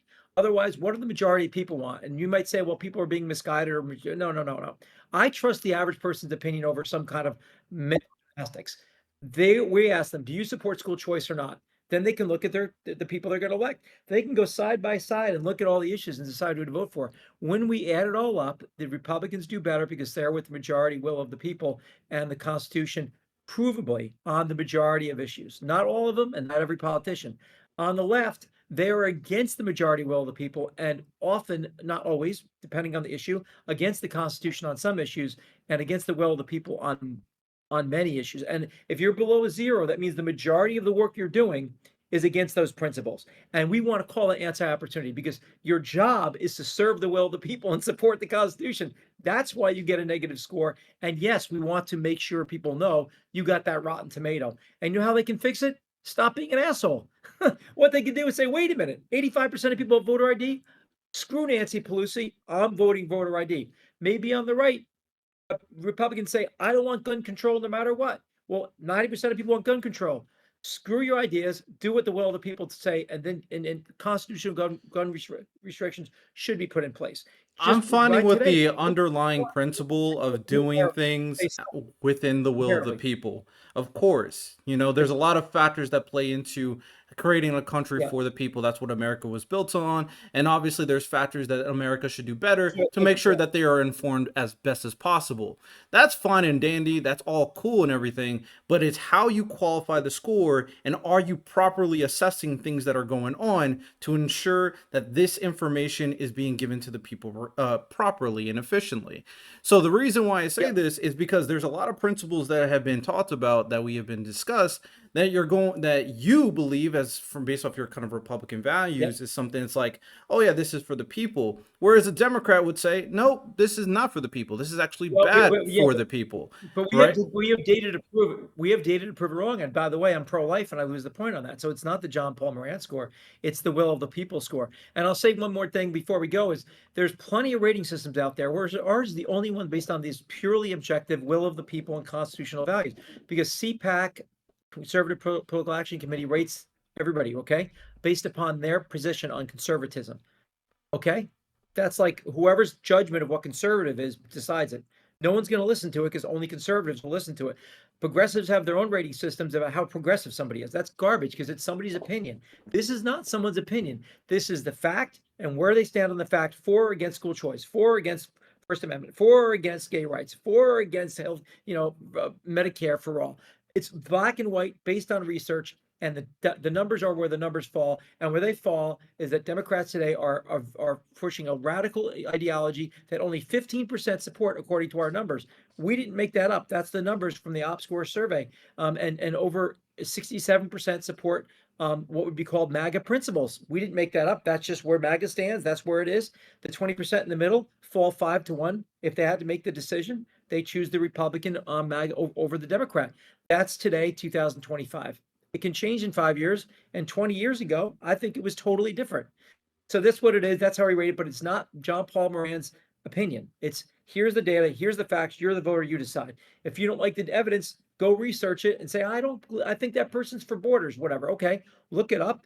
And then the point is this: if you think through the issues, people will make a totally better decision if they think through the issues. That's what the purpose of this is. Yes, we assign negative scores to people that are working against the people and the Constitution, according to our survey, because that's how we do it. Because we say that's bad. We do assign that as bad because that's their job, your job description, the people and the Constitution. That's why we do it that way. We don't think you can get more clear than that. But I appreciate your feedback because it's important. You had very, very good, honest, smart questions. And we're going to make some tweaks to our 2025-26 survey that we're doing because of our conversation today. I'm going to make 2 or 3 important changes because this conversation, the tweaking some words and tweaking some things. So I appreciate this because it helps inform me from another point of view. I think it's very valuable to hear At what the you say very from your least, the last thing I'll say to you, obviously there's visceral disagreements on how you're kind of attributing everything. I Sure. do think what at the very least could help your situation, because I do think it is kind of biased towards Republican principles, is that you gotta ask at the very least more questions that attribute to either leftist principles or the understanding of current MAGA things that are going on right now that a lot of people do not like.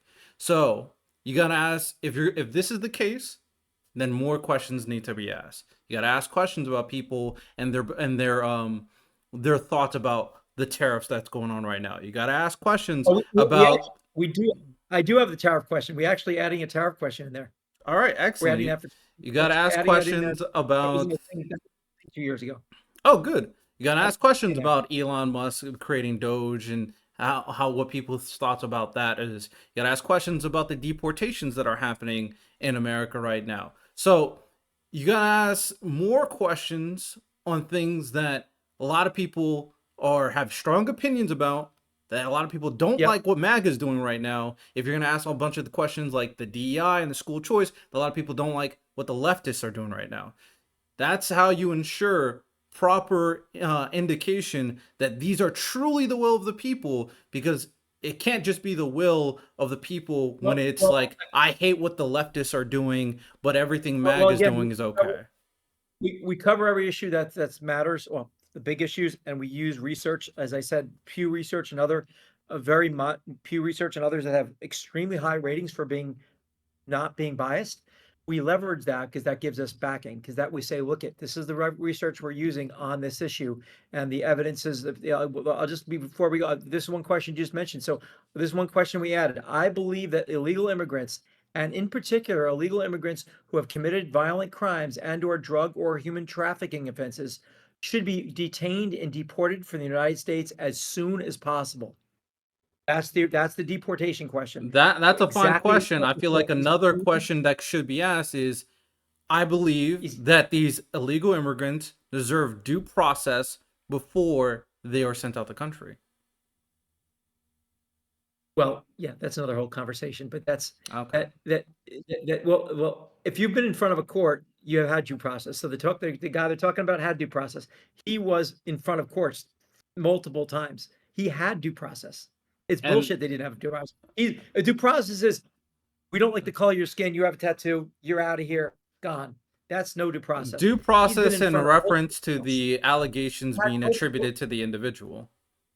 because that's Yeah, what he's what's had being referred to. courts determine that he was part of this. I mean, just going on the tangent. And if due process means 8 years in courts, which is on average the case, there's no way you can. They all came here illegally without due process. There was no due process when they came in illegally because Americans have due process to make sure our borders are secure. That's the federal government's job, and there is no due process protecting us at all. And there's 300,000 kids that are gone that are missing. That 300,000 documented that they know about. It's probably double that number that they don't know about, at least, that are missing in human and sex trafficking. They don't have any due process. There was no due process to prevent that from happening. So it's very I mean, interesting you're that the due kind of process conflating gang two members. separate different things. Well, no, Legal no, but immigration. there's a there is due process, only one directional when it comes to the left. Like the January 6th prisoners, they were political, and whatever we think of January 6th, there was absolutely no due process. They were thrown in, and their human rights were ignored. There was no due process for them, but nobody said anything about that.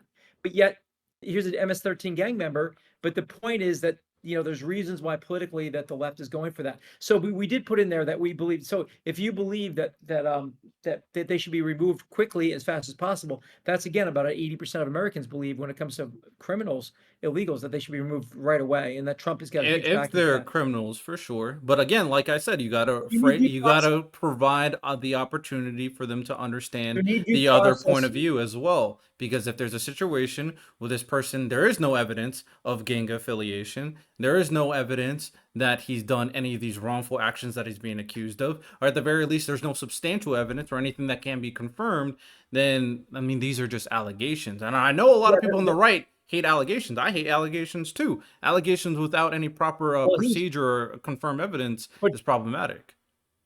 but there was court proceedings confirming he was part of MS-13. There were multiple court proceedings, so it's not like this came out of nowhere. But I agree, like there needs to be due process to the point I where at mean, it least did come out of guarantee. nowhere because it was an administrative error. They admitted it.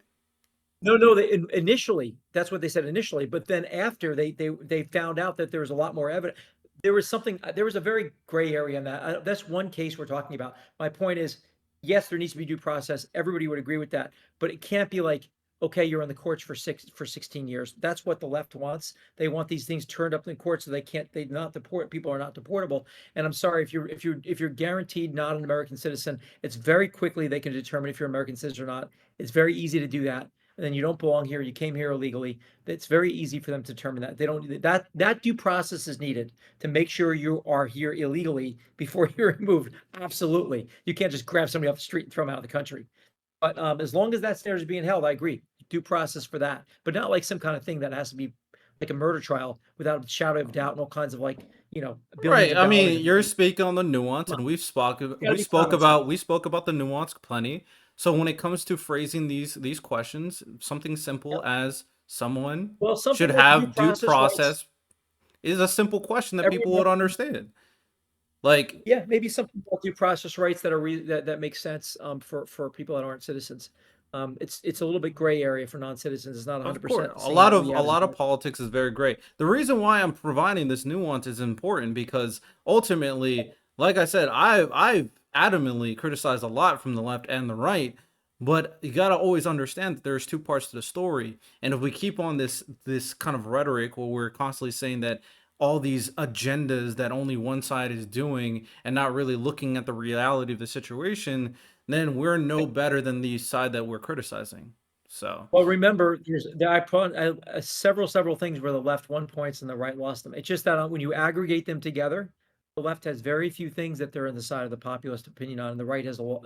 Today's MAGA, whatever you call it, right, MAGA, America First, whatever you want to call it, that's got much more popular support. And just again, you look through, and that's really one of the reasons why Trump won. But actually, the numbers show 85%. So our numbers, just to wrap up, 60% of Democrats, after taking the score and seeing, they asked the same question, and they looked at their politician, they could see who to pick from, and not only the score numbers, but also click into see where they stand on all the issues, which many people did. Oh, I didn't know they were against school choice. I didn't know they were against this. I didn't. When they looked on the issues, 85% of Americans ended up supporting the Republican.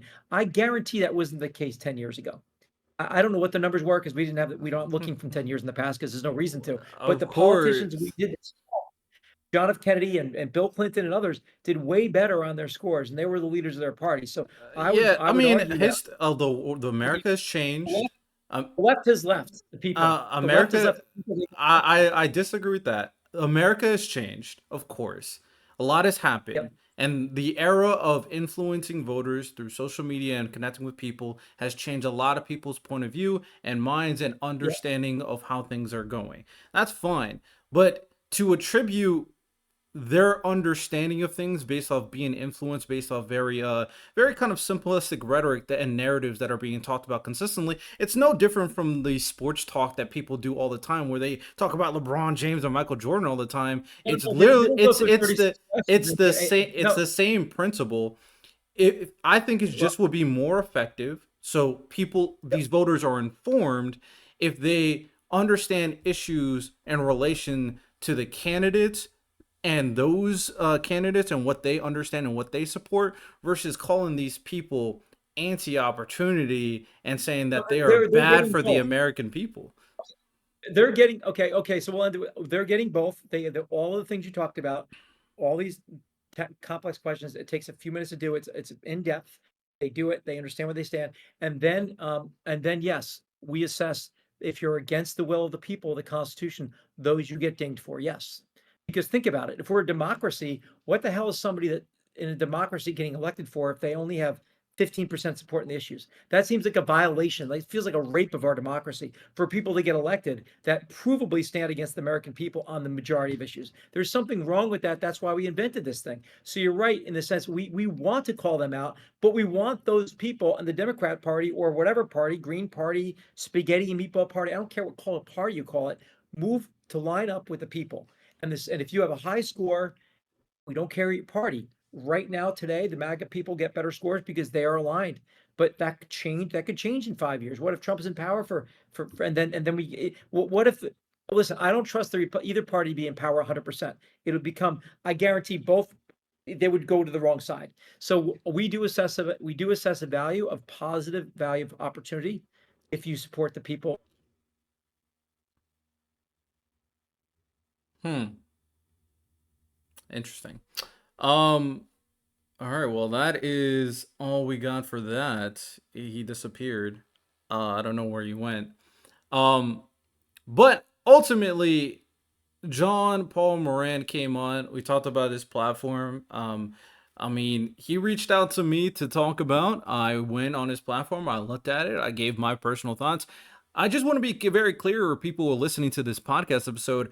I don't do interviews. I have conversations. So don't expect me to just kind of talk positively about everything. I disagree with people who come on my podcast all the time, like all the time. And I just disagree with a lot of what this platform was had to show, but I really like the idea. I just think the extra step it needs to take to really represent voters is not there. For me, when it comes down to the political conversation and the value of attributing certain issues to voters, what is important is helping them understand issues, not throwing issues in there and convince them to accept the issues. That's problematic. That's what I personally think has happened. And now we're in a situation in the current administration where Donald Trump has the worst approval rating in a president history. In the first 100 days, he has the worst approval rating because people are finding like, oh, this is not what I voted for. This is not what I voted for. This is not what I voted for. We're seeing that consistently because these people voted for narratives. And that's not their fault. We have to do a better job in reaching out. There are 100% things that the left should be criticized for. Stuff regarding the LGBTQ and trans stuff. Some of the more far left people who think that open borders are okay. Most Democrats don't think open borders are okay. There are things to be critical for sure. Like the whole race thing, thinking everything is racist. That was bull crap. However, what the MAGAs just did in response to what they did is do the same thing, but better. I'm gonna be honest, they did it, but better. So I don't want to do either. I want to really have conversations about political issues and political topics that exist in America. And this framed a lot of great issues, but some of the issues that they framed was obviously in a very right-wing-esque thing, and we didn't have all day, so I couldn't deeply break down everything, unfortunately. But I appreciated him coming on. I'm appreciating him having a conversation. I don't know what happened to him. Maybe his computer died. Maybe his phone died. Who knows? But I do appreciate him. I think it was a good conversation. I think it was a very civil conversation. He may hate me after this. Who knows? We'll see. Maybe he'll want to come back on and we can really dive into the issues, because I want to have more Trump supporters on to talk about what is going on. I want to understand. I want to really understand. I want to break down everything that they believe to really get to the core. I want to try to free them from the cultish mindset that I think they're in.